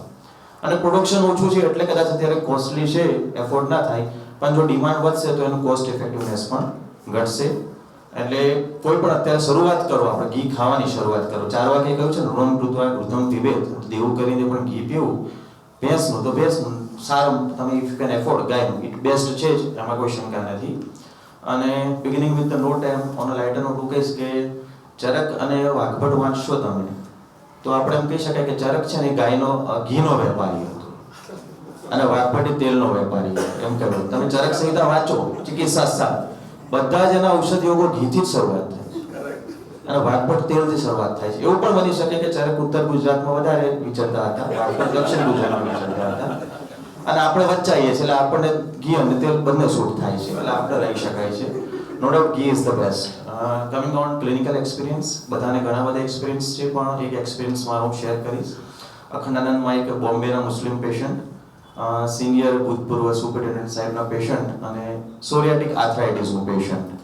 એટલે સોરિયાસિસમાં આપણે એક મગજમાં હોય કે પંચકર્મ કરાવીએ એટલે શોધન બધા કરાવ્યા જ કરતું હોય, અને પેશન્ટ એટલું ક્રુશ થઈ ગયું અને she was suffering from so much pain કે બેન લગભગ 30-32 વર્ષના હશે, 24 કલાક રડ્યા જ કરે કે સાહેબ કાં તો મારી દો મને, કાં સારું કરો. અને મોટા અધિકારીના પેશન્ટ હતા. આઈ વુડન્ટ, હું મારાથી કહેવાય હું ઇન્ટરફિયર નહીં કરું, હું સમવાય ગિવન ધ રેફરન્સ. અને આવ્યું હતું એમને પંચકર્મ કરાવવાનું, પણ એટલા પાતળા અને પેન, એટલે વમન વિરેચન કરાવું તો આર્થરાઇટિસ વધે, અને આર્થરાઇટિસને ક્યોર કરું, ભ્રૂણ બસ્તી કરું તો સોરિયાસિસ વધે. એટલે વચ્ચેનો રસ્તો મારે એક અપનાવવાનો હતો. મને પણ એટલી અપેક્ષા નહોતી, એટલે આઈ ગેવ ધ પેશન્ટ પંચતિક્ત ઘૃત ગુગળ 25 ml 2 વાર પીવડાવું મહિનામાં. અને મારા પીજીના સ્ટુડન્ટ સાક્ષી છે, મને પણ અપેક્ષા નહોતી, બેનનો તમે પેશન્ટ જો આર્થરાઇટિસ પણ સોલ્વ અને સોરિયાસિસ પણ solve. So in a different way. ભ્રૂણ પણ નથી કરતું, ઘી અગ્નિદીપક પણ છે, સંતર પણ નથી કરતું, એટલે મીન્સ વજન નથી વધારતું. માખણ જેવું સંતર પણ કરે એવું ઘી સંતર પણ નથી કરતું. ઘી અગ્નિદીપક છે એટલે કુષ્ઠમાં પણ આપશે, એનું બળ પણ વધાર્યું, આર્થરાઇટિસમાં આપ્યું, સોરિયાસિસમાં આપ્યું. So thank you. Excellent, wonderful explanation. એટલે આ જ એક મેજર ડિફરન્સ છે કે ઘીમાં ચૈતન્યનો અંશ એટલો બધો સક્રિય છે કે એને ખબર છે કે મારે આનું હિત જ કરવાનું છે. હવે એ હિત કેવી રીતે કરવું એ એની સેન્સિટિવિટી, એની એક્સપર્ટાઇઝ ઘી પાસે છે, એટલે આપણી અપેક્ષાથી પણ વધારે સારું પરિણામ આપી શકતું હશે એવું આપણે અહીંયા વિચારી શકીએ. Request Vaidya Hardikbhai to share his clinical experience on ghee. નમસ્કાર. ગાયના ઘીની વાત ચાલી રહી છે ત્યારે એની પહેલા ગાયના ધણમાં એક અનુભવ છે એ શેર કરવા માંગીશ. મારી જોબનું પોસ્ટિંગ ઈડરકની બાજુમાં મણિયાર ગામમાં હતું અને મારી 1.5 વર્ષની દીકરીને જ્યારે તાવ આવ્યો તો મારા ઘર માલિક હતા કે તાવ આવ્યો તો કેમ ચિંતા કરો, સાંજનો ટાઈમ હતો 5-5:30. તો મેં કીધું કે ઇનિશિયલ દવા તો 2 દિવસથી આપે છે, તાવ ઉતરતો નથી. તો એમણે કીધું કે અરે આ ગાયો જાય છે, વચ્ચે જઈને ઊભા રહી જાઓ.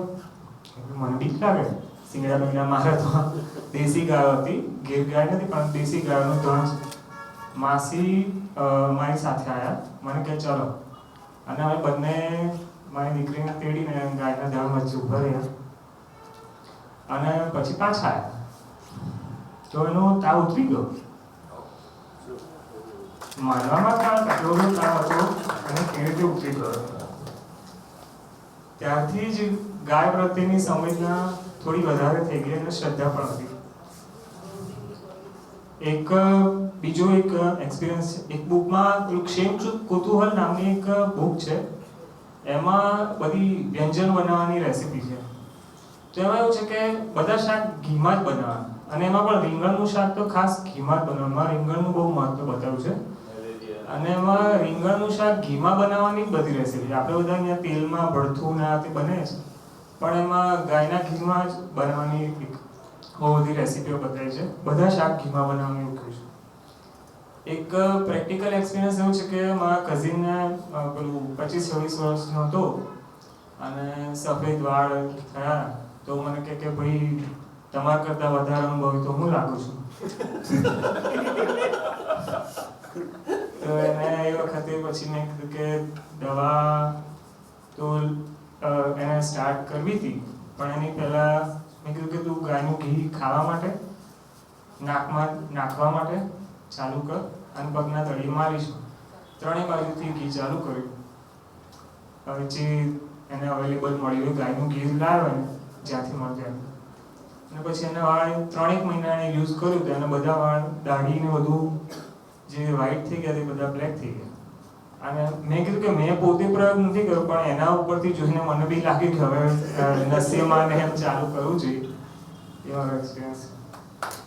Thank you so much. બહુ જ સુંદર એક્સપિરિયન્સ. એટલે આમાં ઘણા બધા કન્સેપ્ટ ને સિક્રેટ્સ આપણને ખબર હોય છે અને પેશન્ટને આપણે કહીએ છીએ અને પેશન્ટ એ વસ્તુ કરે છે. So the secret lies in doing it, not only knowing it, also in doing it. એટલે એને સતત અભ્યાસ એક જ વસ્તુને નિયમિત કરવી. એટલે આપણે પેશન્ટ માટે બહુ જ સારા કાઉન્સિલર હોઈએ છીએ અને સારા મેન્ટર હોઈએ છીએ અને એને એકદમ લાઈન દોરી પર રાખીએ છીએ પણ આપણે જો આપણા પોતાના મેન્ટર ના બનીએ તો એ ટ્રીટમેન્ટ આપણે ફોલો કરવાનું ચૂકી જવાય. એના કારણે એ પરિણામ વહેલું મોડું મળી શકે. Thank you very much for wonderful experience sharing. I would request ભાઈ Pranavbhai two share his experience ઘી સાથેનો ચિકિત્સા અનુભવ. નમસ્કાર. મારા 2 અનુભવ હું શેર કરીશ. એની પહેલા ગાય વગર આયુર્વેદનો વિચાર કરવો હોય અથવા આયુર્વેદમાંથી ગાયને કાઢી નાખીએ તો આયુર્વેદની કલ્પના કરવી એ બહુ એમ લાગે છે કે કોઈ આપણે બધા જ કદાચ અશક્ય બને આપણા માટે. એટલે જ કીધું કે ગવામ ઈ તીર્થે વસતી ગંગા. ગાય છે એ તીર્થ છે અને ત્યાં સ્વાસ્થ્યરૂપી ગંગા વહે છે.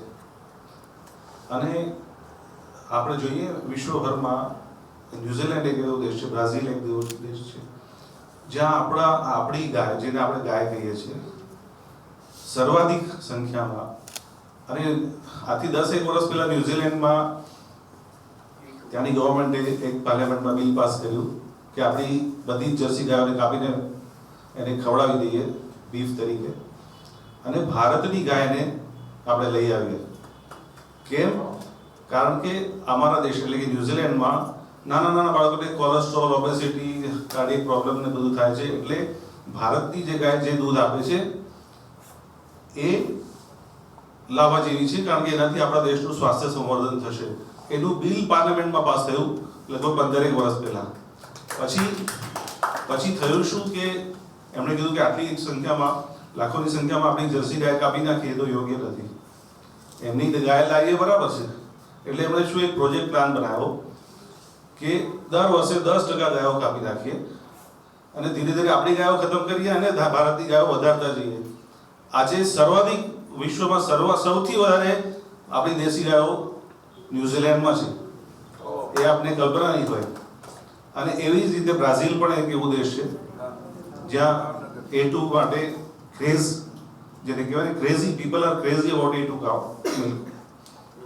તો આ એક બહુ સરસ વસ્તુ છે જે આપણી પાસે છે પરંપરાથી. આખા વિશ્વમાં અગર ક્યાંય પણ ગાય છે તો ખાલી ભારતમાં છે. એ બીજા કોઈ દેશને ઉપલબ્ધ નથી. એ આપણી પરંપરા છે ને એ આપણું સમૃદ્ધિ છે. તો એમાં પહેલો અનુભવ હું, મારી દીકરી બહુ લગભગ 6 વર્ષની હતી, મોટી દીકરી, અને એ ફ્લેટમાં અમે ત્યારે ક્લિનિક ચલાવતા હતા. નાનકડો ફ્લેટ હતો તો ત્યાં પાણી પડેલું હતું તો એકદમ દોડતી આવીને લપસી ગઈ. ઘીને આપણે કહીએ છીએ કે ઘી રસાયણ છે, વૈદ્ય છે, વૃશ્ય છે, બલ્ય છે, વિષગ્ન છે, પણ ઘી બહુ ઉત્તમ સરસ વ્રણરોપણ પણ છે. તો એ પડી અને સીધી એની દાઢી લાદીને ભટકાઈ અને દળદળ નળની જેમ લોહી વહેવા લાગ્યું.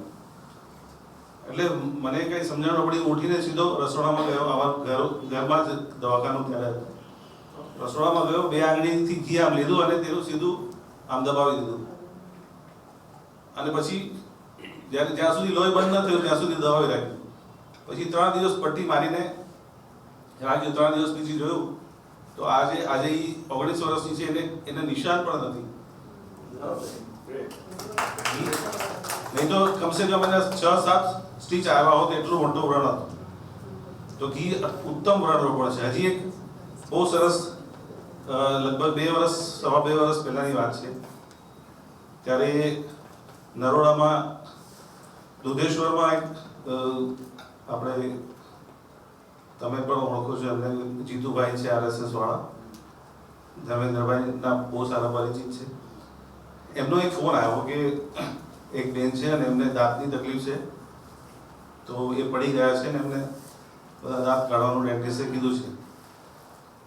તો પણ એમ કે અર્થથી સામર્થ્યવાન નથી, એટલે તમે જે બી ફીસ લેવાની તો મારા ખાતામાં લખી નાખજો. એમનાથી 1 પણ રૂપિયો લેતા નહીં અને હું એમને મોકલું છું. એ આવ્યા દવાખાનામાં, મેં એમને જોયા તો એમણે કીધું કે હું એક એક્ટિવા ચલાવતી હતી ને એકદમ આગળ હોન્ડા સિટીએ બ્રેક મારી અને હું એને ભટકાઈ ગઈ. તો સીધા એમના જે આગળના ઉપરના 8 દાંત હતા એ જે આપણા આમ રહે એને બદલે આમ થઈ ગયા. પછી ડેન્ટિસ્ટને બતાવ્યો. ડેન્ટિસ્ટે કીધું કે હવે ટકે એમ નથી, 8 દાંત આવી નાખવા પડશે, પછી એની તમારે ઇમ્પ્લાન્ટ કરવું પડશે. લગભગ 40-50 હજારનો ખર્ચો આવશે. એટલે આટલું મારામાં તાકાત નથી. એટલે મેં જીતુભાઈને વાત કરી. જીતુભાઈ કીધું કે તમે અહીંયા બતાવો. મેં જોયું. પછી મેં એમને કીધું કે એક કામ કરો, જીતુભાઈએ મને પૈસા આપી દીધા છે એટલે તમે એક કામ કરો, દવા હું તમને આપું. મેં એમને કીધું જેટલી વાર યાદ આવે ને એટલી વાર નાકમાં ગાયના ઘીના ટીપા નાખો અને દિવસમાં 5 થી 7 વાર ગાયના ઘીના કોગળા કરો. કારણ કે લોહી લુહાણ થઈ ગયા હતા, સોજો આવી ગયો હતો, બિલકુલ પાણી પણ પી ન શકે એટલું વેદના થતી હતી અને બધું છોલાઈ ગયું હતું. પણ મેં એમને કીધું 7 દિવસ પછી તમે મને બતાવવા આવેલો.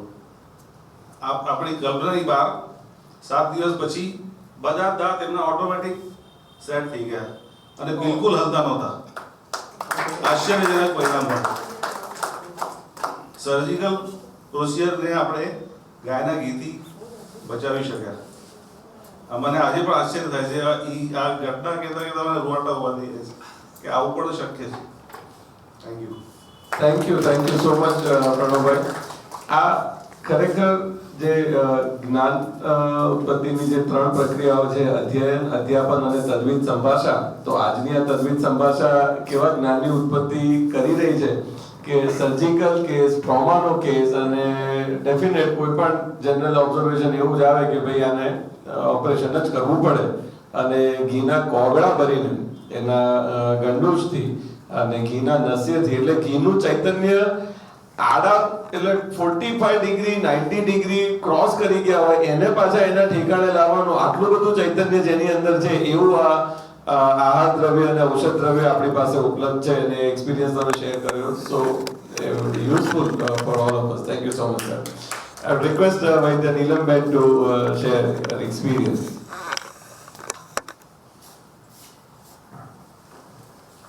નમસ્તે. આ જેમ ભવદીપભાઈએ કહ્યું એમ ખરેખર આ સંભાષા ખૂબ જ અનુભવી ચિકિત્સા સિદ્ધ થયેલી છે. એનો જે દરેકને એક નવી વસ્તુ જાણવા મળે છે જે આપણે પ્રેક્ટિકલી દર્દીઓમાં વાપરી શકાય છે. અને અત્યારે મુખ્ય બધા ચિકિત્સકો જ આપણે અહીંયા બેસેલા છીએ. ઘી છે એ પ્રકૃતિ સ્થાપક છે.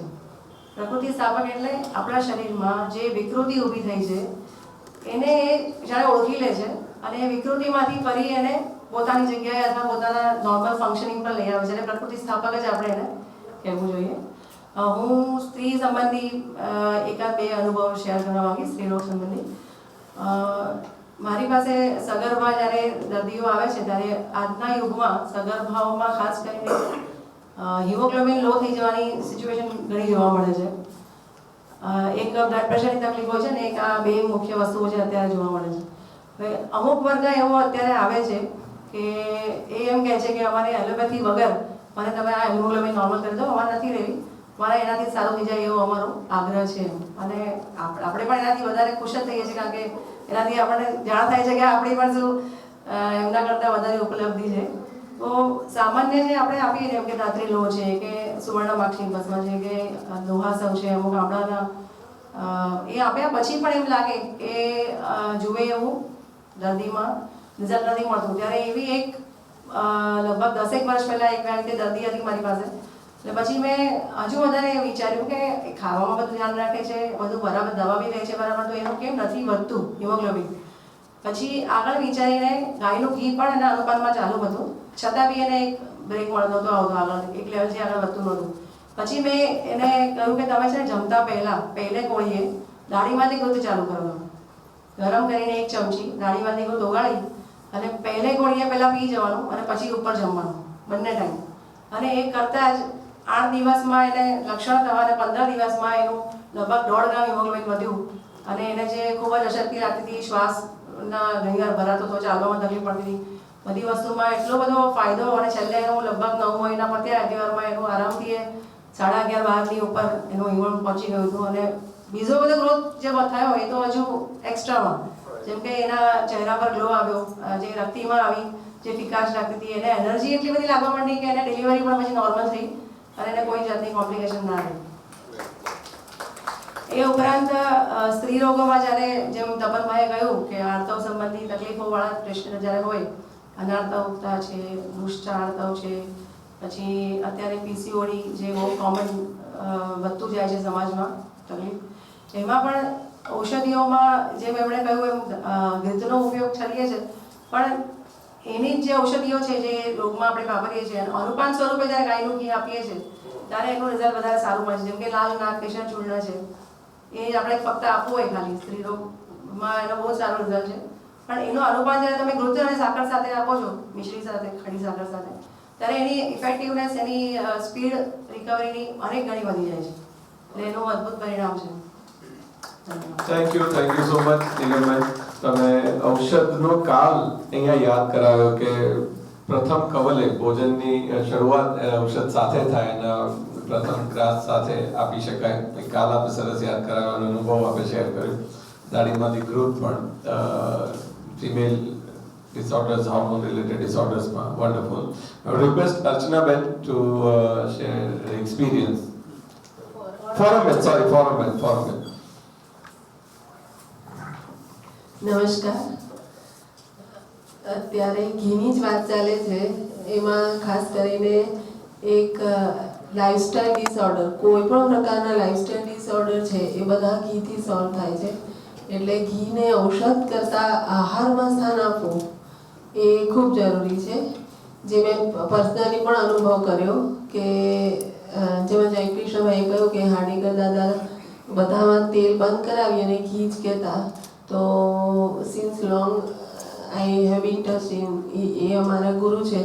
તો અમે આખું કુટુંબ, from my parents, sister, brother, all are having ghee in their life. બધું જ બનાવવાનું પણ રસોઈ ઘીમાં ઔષધ તો આવે જ છે. પ્લસ મારો જે પર્સનલ એક્સપિરિયન્સ શેર કરું તો એમાં એક કટિકતવાતના પેશન્ટ હોય છે કે જેમાં ઘણી વખત મસલ્સ સ્પ્રેન હોય અથવા તો પછી કમરના મણકામાં પણ તકલીફ હોય.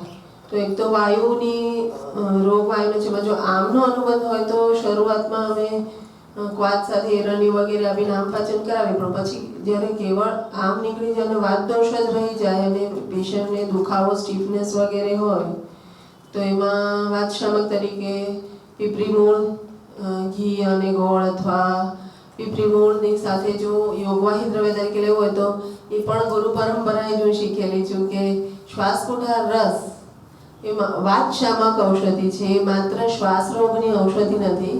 then you can add it with pipri mood, શ્વાસકુઠાર રસ અને ઘી ગોળ and you will get marvelous result and fast result. કે જે બધા પેઇન કિલર્સ લે છે એ પણ જરૂર નથી પડતી. મસલ રિલેક્સન્ટ ડ્રગ તરીકે કામ કરે છે.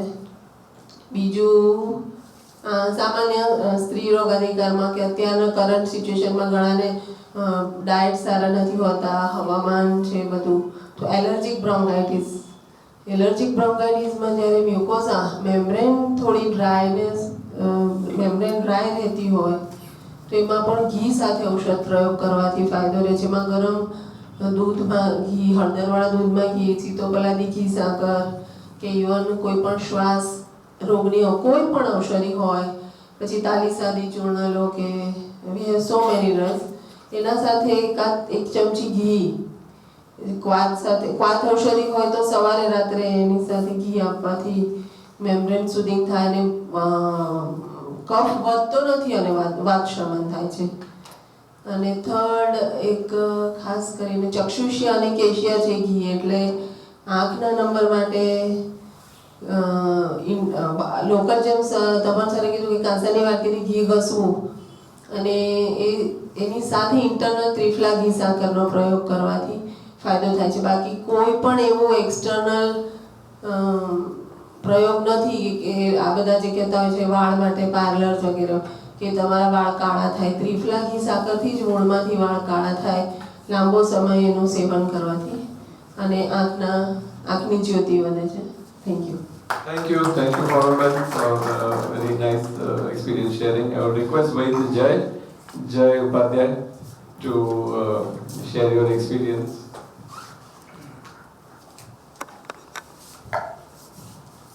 જય ધન્વંતરી. શુભ્ન વૈદ્યજનો અને તમામ મારા ગુરુજનો. એકચ્યુઅલી મારી કહેવાય ને પેશન્ટ પ્રેક્ટિસ કરતાં એકેડેમિક પ્રેક્ટિસ મારી વધારે છે, કારણ કે મારે હજી PhD પૂરું થઈને 8 મહિના થયા છે અને બાકીની જે પ્રેક્ટિસ છે મારી એકદમ વિલેજ એરિયાઝમાં છે. એટલે એકેડેમિક દ્રષ્ટિએ જોઈએ ને તો ઘીના 2-3 બહુ સરસ અનુભવ મને રહ્યા છે. મેં MD કર્યું ને એમાં કિડની સ્ટોન પર મારો સબ્જેક્ટ હતો અને એમાં વરુણાદિક વાત જે ચક્રરત્ના અશ્મરી અધિકારમાં આપ્યો છે એનો પ્રયોગ કર્યો હતો અને તપન સર જ હતા ગુરુજી અને ગાઈડમાં પણ, એટલે ત્યારે પ્રયત્ન કર્યો અને ઇવન એનાથી કિડની સ્ટોન ઘણા બધા MM સુધીના સારા રિઝલ્ટ મળ્યા હતું.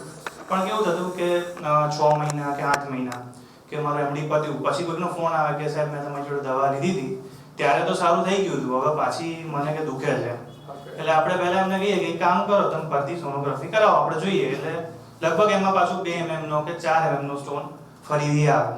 એટલે પછી ત્યારે મને પ્રશ્ન થયો કે આપણે કિડની સ્ટોનની ટ્રીટમેન્ટ તો કરી શકીએ, પણ ધારો કે ફરીથી થાય તો શું કરવું? અને ઇવન એલોપેથીમાં બી જેટલી બુક્સ એમાં એવું લખ્યું છે કે કોઈ પણ કિડની સ્ટોનનો પેશન્ટ હોય એને 3 વર્ષે કે 5 વર્ષે એ ફરીથી થાય જ છે. તો એના માટે પછી મેં જે સરે કીધું એ પ્રમાણે આઉટબીડક પ્રયોગ મારા PhD થીસીસમાં કર્યો. PhD થીસીસ જે મેં કર્યો એ બી કિડની સ્ટોનમાં કમ્પેરેટિવ સ્ટડી કર્યું વિથ સીરમ કેલ્શિયમ લેવલ, કે જે લોકોને સીરમ કેલ્શિયમ હાઈ હોય છે બ્લડમાં બરાબર, તો એ લોકોને કિડની સ્ટોનના ચાન્સીસ વધી જાય છે. તો વિથ પ્રૂફ મેં સીરમ કેલ્શિયમ લેવલ કરાયું અને પછી એનો મતલબ સ્ટડી પૂરો થઈ ગયા પછી મેં આઉટબીડક પ્રયોગ કરાયો. તો આજ લગભગ મારા PhD પતીને 1 વર્ષ ને મારા શું કહેવાય રિસર્ચ ચાલુ કર્યા અને લગભગ 2-2.5 વર્ષ થઈ ગયા. કોઈ પેશન્ટ એવું નથી કે જેને ફરીથી સ્ટોન થયો. એટલે જે ક્રોનિક ડિસીઝીસ છે અને જે રિકરન્સ છે એ આનાથી તમે બહુ જ સારી રીતે પ્રિવેન્ટ કરી શકો છો. ખાલી આઉટબીડક પ્રયોગ જે ઉત્તમ માત્રામાં અને જમ્યા પછી જે રસો માત્રામાં એટલું જ એને ગ્રોથ આપવાનું અને એ પણ ખાલી 6 મહિના સુધી જ કરાવે. 3 મહિના રિસર્ચ સ્ટડી કર્યું અને 6 મહિના આ ટ્રીટમેન્ટ તેમાં આટલું સરસ રિઝલ્ટ મળ્યું હતું. એક બીજો એક્સપિરિયન્સ છે મારા ફ્રેન્ડનો. એ પોતે જ સાઉથ ગુજરાતમાં રહે છે અને એમને ત્યાં પોતે ગાયો રાખે છે. એનો જે બેકયાર્ડ છે એની અંદર જ ગાયો રાખે છે. એટલે ગાયો બધી જ દેશી ગાયો, અમુક ઘી છે, અમુક કાંકરેજી જેવી રીતે રાખે છે. પણ એ ગાયનો અનુભવ એણે શેર કર્યો હતો કે જ્યારે બી ઘરમાં કે કોઈને તાવ આવે ને તો બેકયાર્ડની પાછળ કોટલો છે, તો ત્યાં ખાટલો નાખીને એ જે બી ઘરનું માણસ હોય ને એને સુડાઈ દેવું. અને એને એ પોતે આયુર્વેદમાં છે એટલે એને લંઘન ચાલુ કરે, તાવ આવે, જ્વરમાં લંઘન છે એને લંઘન ચાલુ કરે ને એની જોડે જે એની મેઇન એક ગાય છે એ બી લંઘન કરે.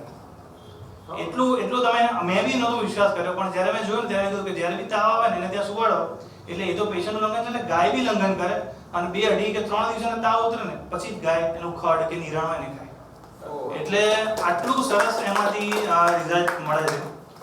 અને ઇવન એ ફીવરમાં બી ઘણી જગ્યાએ આપણે ગૃહનો નિષેધ છે, પણ જે અક્ષપેય સિવાયનું જે આપણે ગૃહ જે સંસ્કૃત કરીને આપીએ ને તો એ પણ ગ્રીપ આપી શકીએ છીએ અને એનું વન્ડરફુલ રિઝલ્ટ મળે છે. બીજું મારા ફાધરનો મારો પોતાનો એક્સપિરિયન્સ છે કે મારા ફાધરને લગભગ આજથી 5-1 વર્ષ પહેલાં એમને પોતાને કમળો થયો હતો ફર્સ્ટ. એટલે નોર્મલ કમળો હોય એટલે આરામ ઘરમાં કર્યો અને નોર્મલ અને ઠીક થઈ ગયા, પણ વિધિન 2 મંથ્સ રિકરન્ટ થયો. અને પછી બધું બતાવ્યું, કર્યો, થોડા ટેસ્ટ બી કરાયા, લગભગ બધું નોર્મલ જ આવતું કે કમળો છે. અને એ પત્યા પછી 3જી વાર કમળો થયો. એટલે પછી એવું થયું કે ભાઈ આમાં હવે કંઈક કરવું પડશે. એટલે અમે દવા કરી, બધું કર્યું. પછી અહીંયા 2 લીવર સ્પેશિયાલિસ્ટ એને ઇપેડોલોજીસ્ટ એમને બી બતાવ્યું. તો એમણે કીધું કે હવે તમારે તેલ કે ઘી નહીં ખાવાનું, આ બંધ કરી દેવાનું, તે બંધ કરી દેવાનું. મેં કહ્યું તમે તેલ બંધ કરી દો, એમાં વાંધો નથી. પણ એટલે બીજું તો જો કે સપોર્ટિવ ટ્રીટમેન્ટ બધી હતી, પણ ઘી મેં ગાયનું બંધ નથી કરેલું.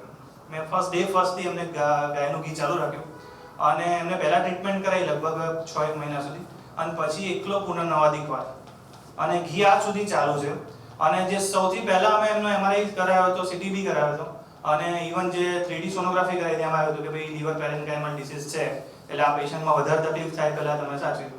અને હમણાં જ લગભગ 2 મહિના પહેલાં જ મારા ફાધરે સોનોગ્રાફી કરાવી, લીવરમાં કોઈ જ પ્રોબ્લેમ નથી, સિંગલ બાઇલ ડક્ટ બી એનલાર્જ નથી અને કમ્પ્લીટલી લીવર એમનું નોર્મલ છે.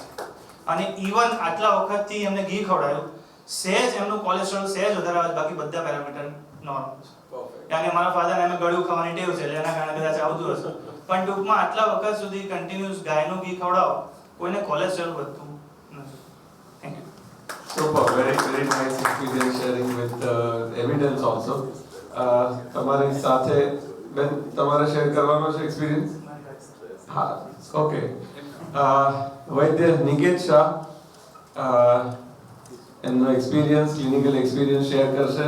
એનોરેક્ટલ ડિસીઝમાં બહુ જ શોર્ટ સ્પાનમાં બહુ જ સારી પ્રેક્ટિસ, લોકડાઉન પછી કદાચ સૌથી વધારે સર્જરીઝ એમને કન્ડક્ટ કરી હશે અને કોમ્પ્લિકેટેડ કેસીસને સારી રીતે હેન્ડલ કરવામાં એમની એક્સપર્ટીઝ છે.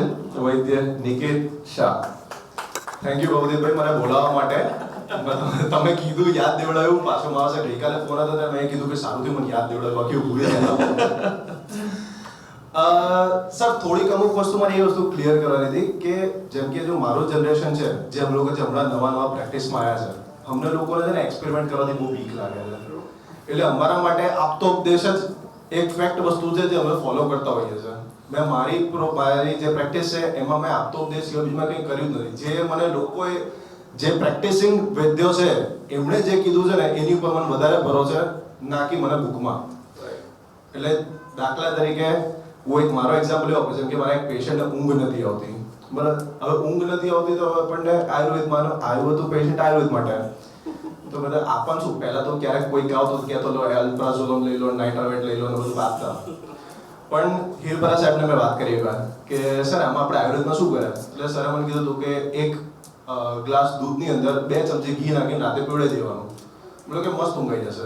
અને ફેક્ટ વસ્તુ છે કે એનાથી રિઝલ્ટ મળે છે. તો અમારા માટે જે છે આપતા બધા તમે જ છો. આજે જ મેં બહુ બધું શીખ્યું છે ઘીના રિલેટેડ જે મને નથી ખબર. આપણે એટલું જ હતું કે આ ઘી ખાવાથી ફેટ વધે, બરાબર, બાકી બીજું કશું હોતું નહીં એમાં. પણ એના રિઝલ્ટ છે. પણ મારું એડમિનિસ્ટ્રેશન થોડુંક રૂટ અલગ છે, તો હું એનું એક્સપિરિયન્સની વાત કરું પહેલા. તો જેમ આપણું પાઇલ્સ સ્પેશિયલનું કામ છે, તો તો એમાં જે મેઇન વસ્તુ જે અમને એન્કાઉન્ટર કરીએ છીએ દેટ ઇઝ બર્નિંગ પેઇન. આ બે વસ્તુ મેઇન પ્રોબ્લેમ પેશન્ટની પાસેથી અમને જાણવા મળે છે. એમાં ઘણી વખત એવું થાય છે કે જેમ કે રૂટીનલી સિપ્લાડિન ને આપણે પોવિડિન આયોડિન લગાડતા અને હજી પણ લગાડીએ જ છે. હું એ લોકોને શું કરતો હોઉં છું, અડધો ટાઈમ એક વખત એ લોકોને સિપ્લાડિન લગાડવા માટે કહું છું, just to be sure from our side કે ભાઈ હા કંઈક ઇન્ફેક્શન ના થાય. બરાબર.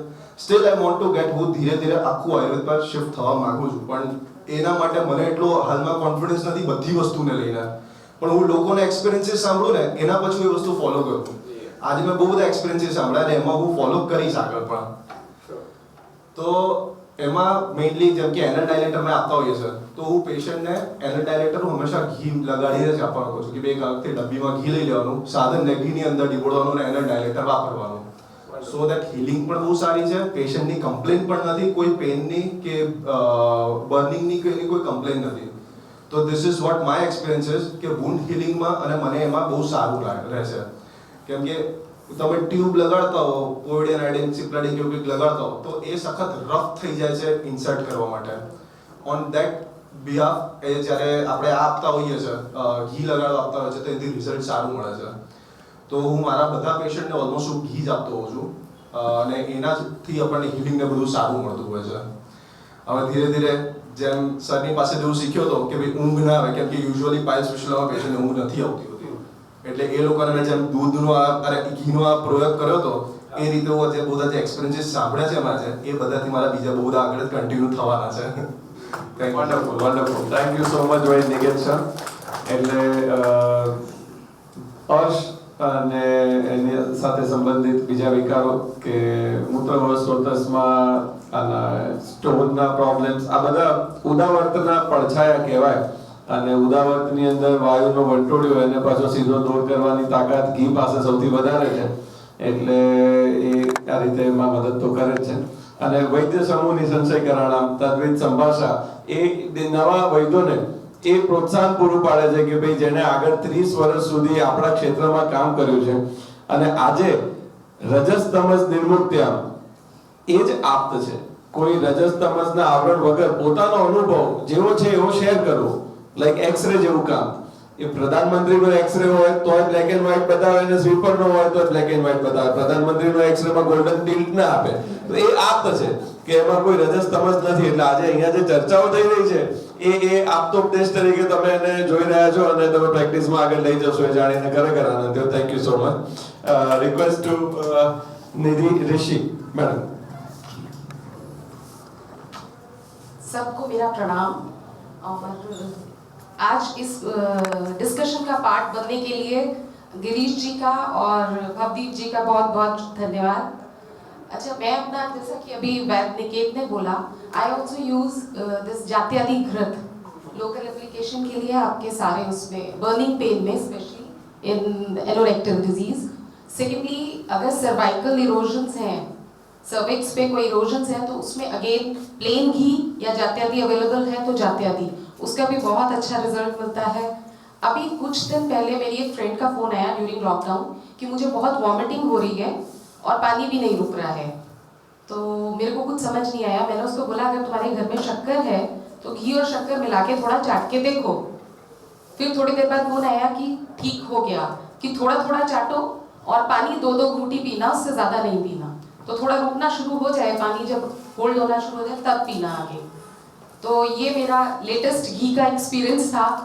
उसके अलावा HDL बढ़ाने के लिए हमारे पास कोई मेडिसिन एज सच नहीं है. आयुर्वेद में भी हम लिवर सप्लीमेंट्स या लिवर टॉनिक्स देते हैं और साथ में घी का प्रयोग, स्पेशली गाय के घी का वो प्रयोग करते हैं, तो उससे HDL बहुत अच्छा बढ़ता है पेशेंट में. ये मैंने एक्सपीरियंस किया है और मेरे पास रिपोर्ट्स भी हैं कुछ पेशेंट्स की. इवन ट्राइग्लिसराइड कम हो जाता है. तो जैसे कि गिरीश जी ने दिखाया था अपना ही केस, तो सिमिलरली ये बहुत अच्छे रिजल्ट्स मिलते हैं गाय के घी से. बस उसमें क्वेश्चन वही होता है कि गाय का घी आपको शुद्ध कहाँ से मिले. तो ये रास्ता भी अभी इन्होंने क्लियर कर दिया है कि ये कहाँ कहाँ अवेलेबल कराएंगे वो भी बता देंगे. तो एटलीस्ट हम पेशेंट को वो चैनल बता सकते हैं. Thank you very much. Thank you so much Nidhi ma'am. आपने जो बताया औषध काल जो होता है और औषध प्रयोग मुहुर मुहुर तो थोड़े थोड़े अंतराल पे देते ही रहना। कई बार ये होता है कि प्रैक्टिस में कि डोज सुबह शाम और रात 3 बारी दिया जाता है, 5 बारी दिया जाता है, बट मुहुर वाला कंसेप्ट जो है वो यहाँ पे बहुत इफेक्टिव हो जाता है कि जब तक उस लक्षण का शमन ना हो तब तक उसको देते ही रहना। ये बात ऊपर के सामने आई। और दूसरी बात आपने बताया कि ये लॉकडाउन में किसी का फोन आया और उसको अवेलेबल करवाना है, तो गिरीश भाई is a very practical person और उनका सच में ये कंसेप्ट है और कंसर्न है कि ज्यादातर लोगों के पास जो सच में अच्छी चीज चाहते हैं उन तक वो चीज पहुंच जाएगी। तो आपके पास एक फोन नंबर होगा या तो आपके पास एक व्हाट्सएप होगा, वो आपको सिर्फ फॉरवर्ड करना है, वहां से क्लिक करते उनके घर पे घी पहुंच जाएगा। तो इतनी फास्ट और एक्यूरेट प्रिसीजन वाली सप्लाई चेन उन्होंने एडजस्ट की है कि किसी को अवेलेबिलिटी के रिलेटेड कोई कभी इश्यू नहीं आएगा। एम आई राइट गिरीश भाई? एश्योरेंस તમારા વતી આપી રહ્યો છું બધાને। અત્યારે સિસ્ટમ એસ્ટાબ્લિશ થઈ રહી છે એટલે ઓછા 12 પ્રીમિયમ રિટેલમાં બી આવશે અને you can go directly to sarthaksathvik.com whereby you can purchase અને એ તમારા ઘરે ડિલિવર જ થઈ જશે। એટલે આ બંને સિસ્ટમોમાંથી લગભગ પ્રોબ્લેમ સોલ્વ થઈ જાય supply chain. Thank you. Thank you so much, Girish man. Request to Vaidya Neelam man to share the experience of ghee in clinical practice. નમસ્તે। હું જનરલી આપણે માઇગ્રેનમાં નસી આપીએ છીએ કાઉ ઘીનું, એમાં બહુ સારા રિઝલ્ટ છે પિત્તવાળા પેશન્ટ્સમાં। જે બાકી બધા જે શેર કરે એ બધા રૂટીનમાં આપણે યુઝ કરીએ છીએ પ્રેક્ટિસમાં। હું મારા પર્ટિક્યુલરલી 2 એક્સપિરિયન્સ પંચકર્મ લઈને શેર કરવા માંગુ છું।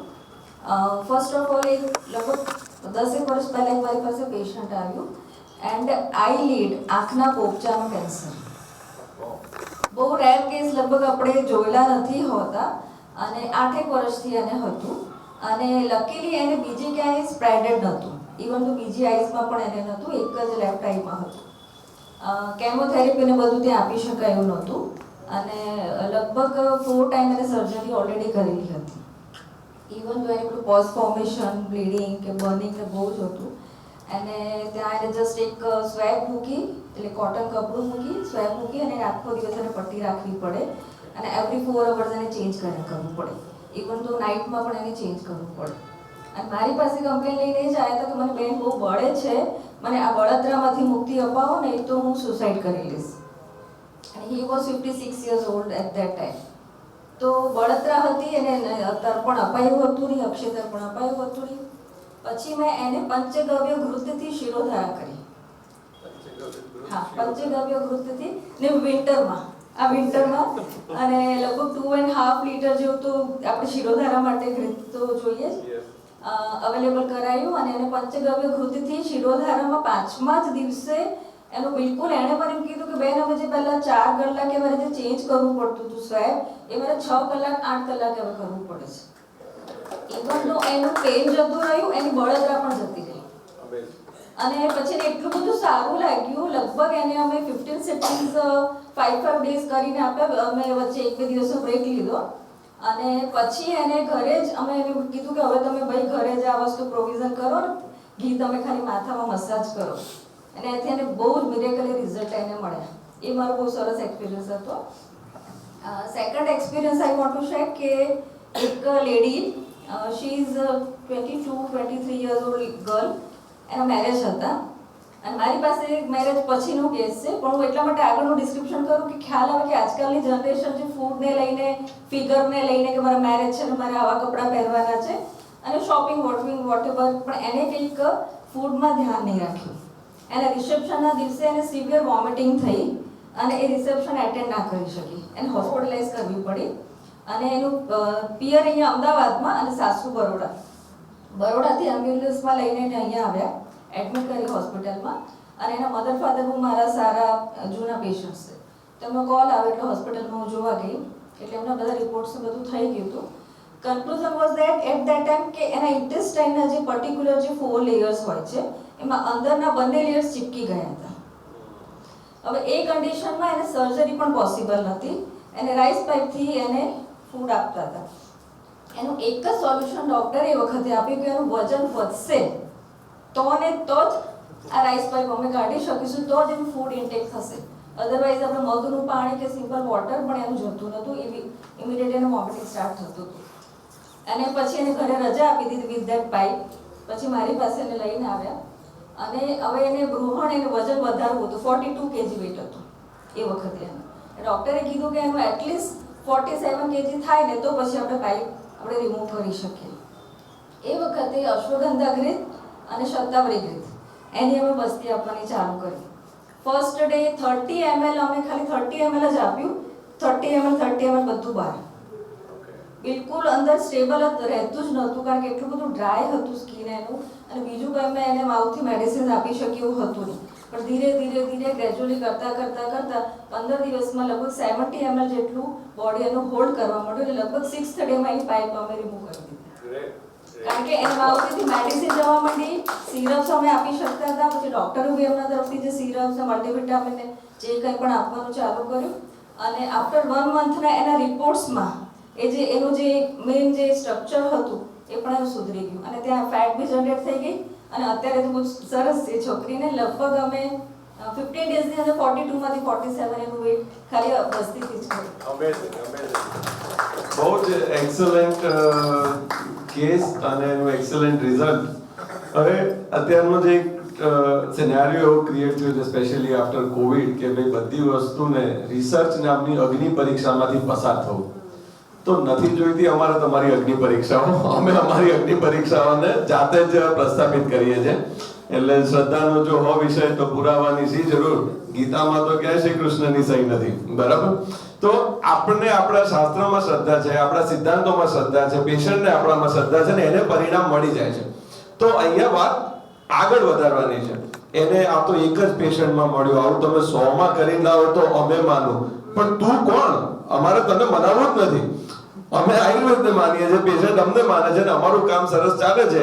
એમાં જો કોકને નવરાશ હોય ને એક્સ્ટ્રા ફંડ પડ્યું હોય ને રિસર્ચ કરતા હોય તો એનો અમે ટેકો કરીશું. એની ના નથી, પણ એના વગર હા પણ ના પાડો એવી સ્થિતિનો અમે સ્વીકાર કરતા નથી. એટલે એક વૈદ એક યુનિવર્સિટી જેવું કામ કરે છે. અને ગાઈડલાઈનની જરૂર કદાચ કારકુનોને પડે, પણ સમ્રાટને ગાઈડલાઈન ના હોય. સમ્રાટ તો એની ગાઈડલાઈન જાતે નક્કી કરે, જેવું તેલ જેવી તેલની ધાર એ જાતે નિર્ણય કરે. એટલે આ અને ગાઈડલાઈન આપણને તો ફંડામેન્ટલ ગાઈડલાઈન શાસ્ત્રોએ આપી દીધી છે. પછી એપ્લાઇડ ગાઈડલાઈન તો આપણે આપણા પેશન્ટ પ્રમાણે જાતે નક્કી કરવાની હોય છે. એટલે આવા કોમ્પ્લિકેટેડ ચેલેન્જિંગ કેસીસના સુંદર પરિણામોની જે ચર્ચા આપણે કરી, Neelamben, thank you so much for sharing it. કંઈ જોડવા માંગો છો પ્લીઝ?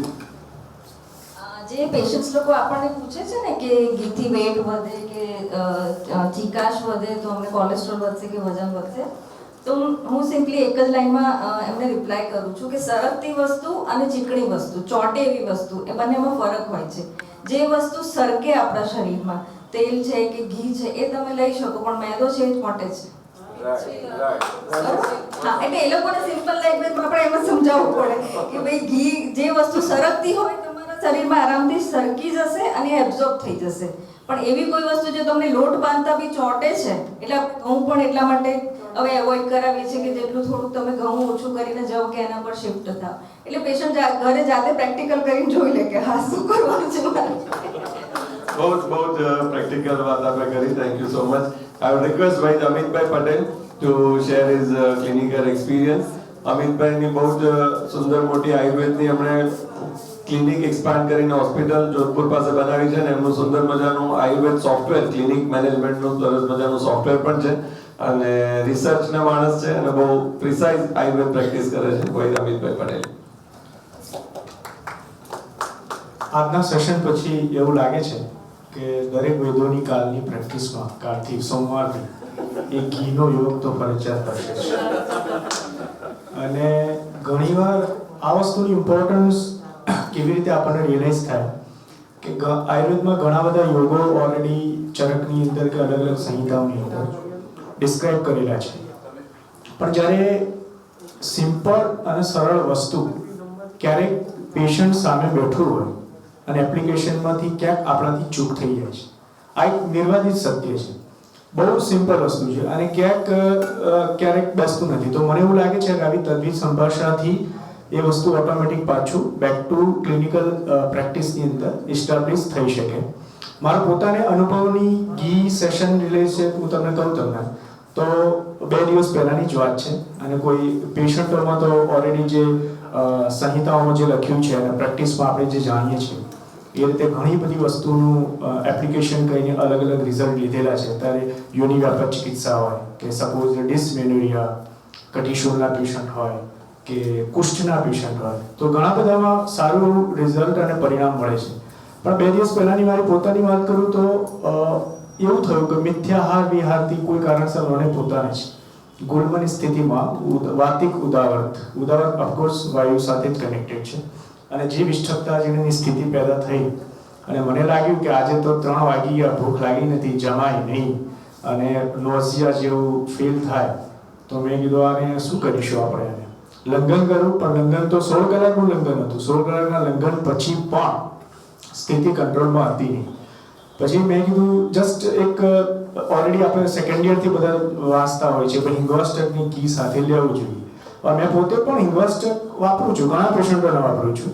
તો વૈશ્વનાર ચૂર્ણના મિક્સ કરીને હું આપું છું, દીપનીય ચૂર્ણની અંદર મિક્સ કરીને આપું છું. અને અનુપાનનું જે મહત્વ છે એ મને મારા પોતાને જ ગુરુવારે સમજાવ્યું કે અનુપાનનું ચિકિત્સામાં કેટલું સખત મહત્વ છે. તો મારી જોડે ક્લિનિકની અંદર હિંગવાસ્ટક પડ્યું હતું, ગાયનું ઘી હતું. 2 ચમચી ગરમ હૂંફાળું ગાયનું ઘી લઈ અડધી ચમચી હિંગવાસ્ટક ચૂર્ણ મેં લીધું. 10 મિનિટની અંદર મેપ્ટા સ્પાઝમ જે વર્ક કરે એનાથી પણ ફાસ્ટ રિઝલ્ટ મને જોવા મળ્યું. તો વિધિન 10 મિનિટની અંદર 16 કલાકની જે ટ્રબલ હતી એ ઇમિડિયેટલી સોલ્વ આઉટ થઈ અને હું પોતે જે રીતે હું જમ્યો તો મને એવું લાગ્યું કે બહુ અદ્ભુત પરિણામ છે. તો ઘણીવાર શું છે કે આપણે ક્લિનિકલ પ્રેક્ટિસમાં આપણે હિંગવાસ્ટક વાપરતા હોઈએ છીએ, બહુ સિમ્પલ અને સરળ પણ હોય છે. પણ અનુપાનમાં ક્યાંક પેશન્ટને કે ક્યાં આને કહેવું કે આદુના રસ સાથે લે છે કે ઘી સાથે લે છે. પણ હવે એવું ફરજિયાત કે મારી પ્રેક્ટિસમાં શુક્રવારથી મેં એવું ઇમ્પ્લિમેન્ટેશન આપ્યું કે કોઈ પણ દીપક પાચન ઔષધિ સાથે હું 50 ગ્રામ ઘીની ડબ્બી આપી દઉં છું પેશન્ટને કે ભાઈ તારે ઘી સાથે લેવાનું નહીં, આ જ ઘી સાથે લેવાનું. એટલે એને ઔષધ તરીકે જ એ કન્સિડર કરે. એટલે ઘણી વસ્તુ એવું છે કે નાની નાની વસ્તુ એટલું મહત્વ જીવનમાં હોય કે તમારી પ્રેક્ટિસને ક્યાંક વધારી દે. આવું એક અનુભવમાં મારા આવી છે. સિમ્પલ જ વસ્તુ બધાના મોડે સાંભળી હોય પણ જ્યારે તમે પોતાના સ્વતઃ અનુભવમાં જ્યારે આવે ત્યારે તમારો કોન્ફિડન્સ અનેક ગણો વધી જતો હોય છે. ઘી બાબતે પણ બહુ સરળ પર્સનલ ફેમિલીનો મારો પોતાનો અનુભવ કે મારા એલ્ડર બ્રધર એમને યુરેથ્રોપ્લાસ્ટીની જ્યારે સર્જરી કરાવી હતી કે આજે 20 વર્ષથી સ્ટ્રક્ચર યુરેથ્રલના પ્રોબ્લેમથી સફર કરતા હતા અને ઘણીવાર કેથેટર વારંવાર નાખીને યુરિનરી ટ્રેકનું જ્યારે ડાયલિટેશન કરે ત્યારે ટોટલી જે ફાઇબ્રોસિસ થઈ અને આખી જે ટ્રેક જે ખરાબ થઈ જાય અને પછી જે પેશન્ટને જે તકલીફ અને કોમ્પ્લિકેશન હોય એ કોઈ દવાથી કે કોઈ અન્ય રીતે સોર્ટ આઉટ જ નથી થતી. પછી હું ડિસાઇડ કર્યું કે ભાઈ 2-3 અલગ અલગ ડૉક્ટરને કન્સલ્ટ કરીને પુનાના ડૉક્ટર બેસ્ટ છે કે જે ઇન્ડિયામાં ટોપ લેવલની યુરેથ્રોપ્લાસ્ટીની સર્જરી થાય છે. તો આખી એ લોકો યુરેથ્રોપ્લાસ્ટીમાં બકલ મ્યુકોસાને ટોટલી 1/2 ઇંચ સુધી પોતે ખોતરી દે છે અને આખી યુરિનરી ટ્રેકની નવી સર્જરી બનાવી છે. તો યુરેથ્રોપ્લાસ્ટીની આખી સર્જરી બ્રધરને ત્યાં કરાવડાવી અને ઓપરેશન થિયેટરમાંથી જ્યારે એને બહાર લાવ્યો અને મેં એની જે સ્થિતિ જોઈ કે સારી આ આટલી બકલ મ્યુકોસાનું જે ઇરોઝન આ લોકોએ કરી છે અને ઓફકોર્સ એ વગર તો ટ્રેક બની જ ના શકે એટલે મેક્સિમમ એમને લેવી જ પડે. તો બંને બાજુથી જે બકલ મ્યુકોસાને ટોટલી 1/2 ઇંચ સુધી ખોતરી કાઢી હતી ત્યારે એ સ્થિતિ ડૉક્ટરે એવું કીધું કે 1 મહિના સુધી ભાઈ તારે લિક્વિડ લેવાનું છે, તું ખાઈ નહીં શકે. અને આનું હિલિંગ માટે એ લોકોની જે નોર્મલ પ્રિપેરેશન એ લોકો આપે કે એન્ટીબેક્ટેરિયલ કે ટાઈપના લિક્વિડ્સનું તમારે કોગળા કરવાની, ઇન્ફેક્શન ના લાગે કે આ બધું આવું જનરલી એ લોકો એલોપેથિક સાઇડથી એપ્લિકેશન કરતા હોય છે. પણ મેં એને એવું કીધું કે તારા 4 દિવસ જેવા જાય થોડું પણ વુન્ડ હિલિંગનું સ્ટાર્ટ નેચરલ પ્રોસેસ થાય અને તને થોડો સોજો ઓછો થાય એટલે તરત આપણે 4થા દિવસથી ગાયનું ઘી અને cooperate organic virgin coconut oil બંનેને મિક્સ કરીને કવલ ગંડુશ કરવાના છે કોગળા. મને કે આનાથી શું થશે? મેં કીધું તારે થાય કે ન થાય તારે આ જ કરવાનું છે. કારણ કે સૌથી પ્રોબ્લેમ આનો એ છે કે આ નહીં કરે તો તને શું થશે હું તને અશ્યોર કરી શકું છું કે કદાચ એવું બની શકે કે બેક્ટેરિયલ ઇન્ફેક્શન માટે કોઈ ઓરલ લિક્વિડ્સ તું વાપરે, નેચરલ હિલિંગ પ્રોસેસ છે બોડીની એ થઈ પણ જાય પણ જે બકલ મ્યુકોસાની અંદર જે ફાઇબ્રોસિસ થશે પછી તું જ્યારે કોળીઓ જમીશ ને તો એ સ્કીન અત્યારે સ્વતઃ હ્યુમન સિસ્ટમ એવી છે કે તમારી કોઈ સ્કીન વચ્ચે ના આવે દાંત વચ્ચે, પણ એ વખત એવી સંભાવના છે કે દાંત વચ્ચે તારી સ્કીન આવશે અને ત્યારે વારંવાર એ સ્કીન જ્યારે બીજા બધા પ્રોબ્લેમ થશે, માઉથ અલ્સર, સ્ટોમેટાઇટિસ કે વોટેવર, તો આ વસ્તુને બચવા માટે એક જ એવી એપ્લિકેશન છે કે વોન્ડ હીલિંગ સાથે સુધિંગ ઇફેક્ટ અને પ્લસ આ ફાઇબ્રોસિસ છે એને નોર્મલ રિસ્ટોરેશન કરવું છે તો તારે આના સિવાય કશું જ મેળ નહીં પડે. અને 7 દિવસ એને કોન્સ્ટન્ટ આ કવર ગંડોશનું ગરમ ફોલ લિક્વોમ કરી અને 2-5 મિનિટ સુધી એને જે રીતે એની પોતાની હીલિંગની એની કેપેસિટી હતી એ પ્રમાણે એને ચાલુ કર્યું. વિધિન 8 ડેઝની અંદર એની ટોટલી નોર્મલ થઈ ગઈ કે જે 30 ડેઝની અંદર ડોક્ટર્સ લોકો એમ કે ભાઈ તો રોટલી શાક કે બધું ના ખાઈ શકે, એ બ્રધરે 9મા 10મા દિવસથી એને સ્ટાર્ટ કરી દાળ ભાતની સાથે આ કોઈ વસ્તુ ખાય અને એને કીધું કે મને ઘણું સારું ફીલ થાય છે અને મને જરા પણ તકલીફ મને એવી લાગતી જ નથી કે મારી બકોલ મ્યુકોસાની અંદર ઇરોઝન કરીને આટલી બધી મ્યુકોસ એ લોકોએ કાઢી નાખી છે. તો this is the one of the excellent result. અને મેં તો સંજય કુલકર્ણી સરને પણ કહ્યું કે બેબી તમે આટલા મોટા સર્જન છો તો કદાચ માનો ના માનો પણ તમારા જેટલી સર્જરી પર ડે તમે 4 to 5 સર્જરી તમારી હોસ્પિટલની અંદર પરફોર્મ થાય છે. તો એ સર્જરીને આફ્ટર તમે જે વસ્તુ છે તો આ સિમ્પલ પ્રયોગ તમે દરેક પેશન્ટને આફ્ટર 4 days 3 days પછી તમે સ્ટાર્ટ કરાવો. આમાં ઘણા સારા ઇમ્પ્રુવમેન્ટ અને રિઝલ્ટ છે. તો આ બે વસ્તુ જનરલી મારા નોટિસની અંદર આવી છે અને હું જસ્ટ કહેવા માંગીશ તમને. Thank you. Thank you so much, Amitbhai. I will request Vaidya Yash Thakur to share his experience. હવે આપણે 10 મિનિટનો સમય છે. 10 મિનિટ પછી આપણે એને કન્ક્લુઝન તરફ લઈ જઈએ છીએ અને T coffee will be there તો આપણે પછી બીજી ચર્ચાઓ ચા નાસ્તા સાથે થઈ શકે. Vaidya Yash Thakur, clinical experience. તો હજી મેળવવાના બાકી છે એટલે સામાન્ય વાત કરી કે મને ઘી કેમ ગમે તો અહીંયા સામે લખેલું છે કે ઘૃતમ અમૃત, અમૃત પીવાનો કોઈ ટાઈમ ના હોય તો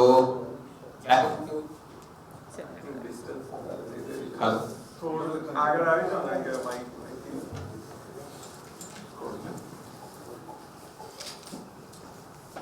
તો જ્યારે પણ પેશન્ટ ઘી ક્યારે ખાવાનું તો હું એવું કહી દઉં કે ગુજરાતી થાળીમાં નોર્મલ રૂટીન હોય રોટલી, દાળ, ભાત, શાક, સાંજે ભાખરી, શાક, દૂધ, ખીચડી, તને જેમાં ભાવે એમાં નાખીને ખાઈ લેવાનું એટલે એને 7-8 ઓપ્શન મળી જાય. અને આપણે ક્યાંય પણ આવીએ ને ક્લિનિકમાં કે ક્લિનિકની બહાર ખબર પડે કે આયુર્વેદમાં છે એટલે એક પ્રશ્ન પૂછે સાહેબ સાંજે પેલું ખીચડી ને દૂધ ખાઈએ જે ખવાય?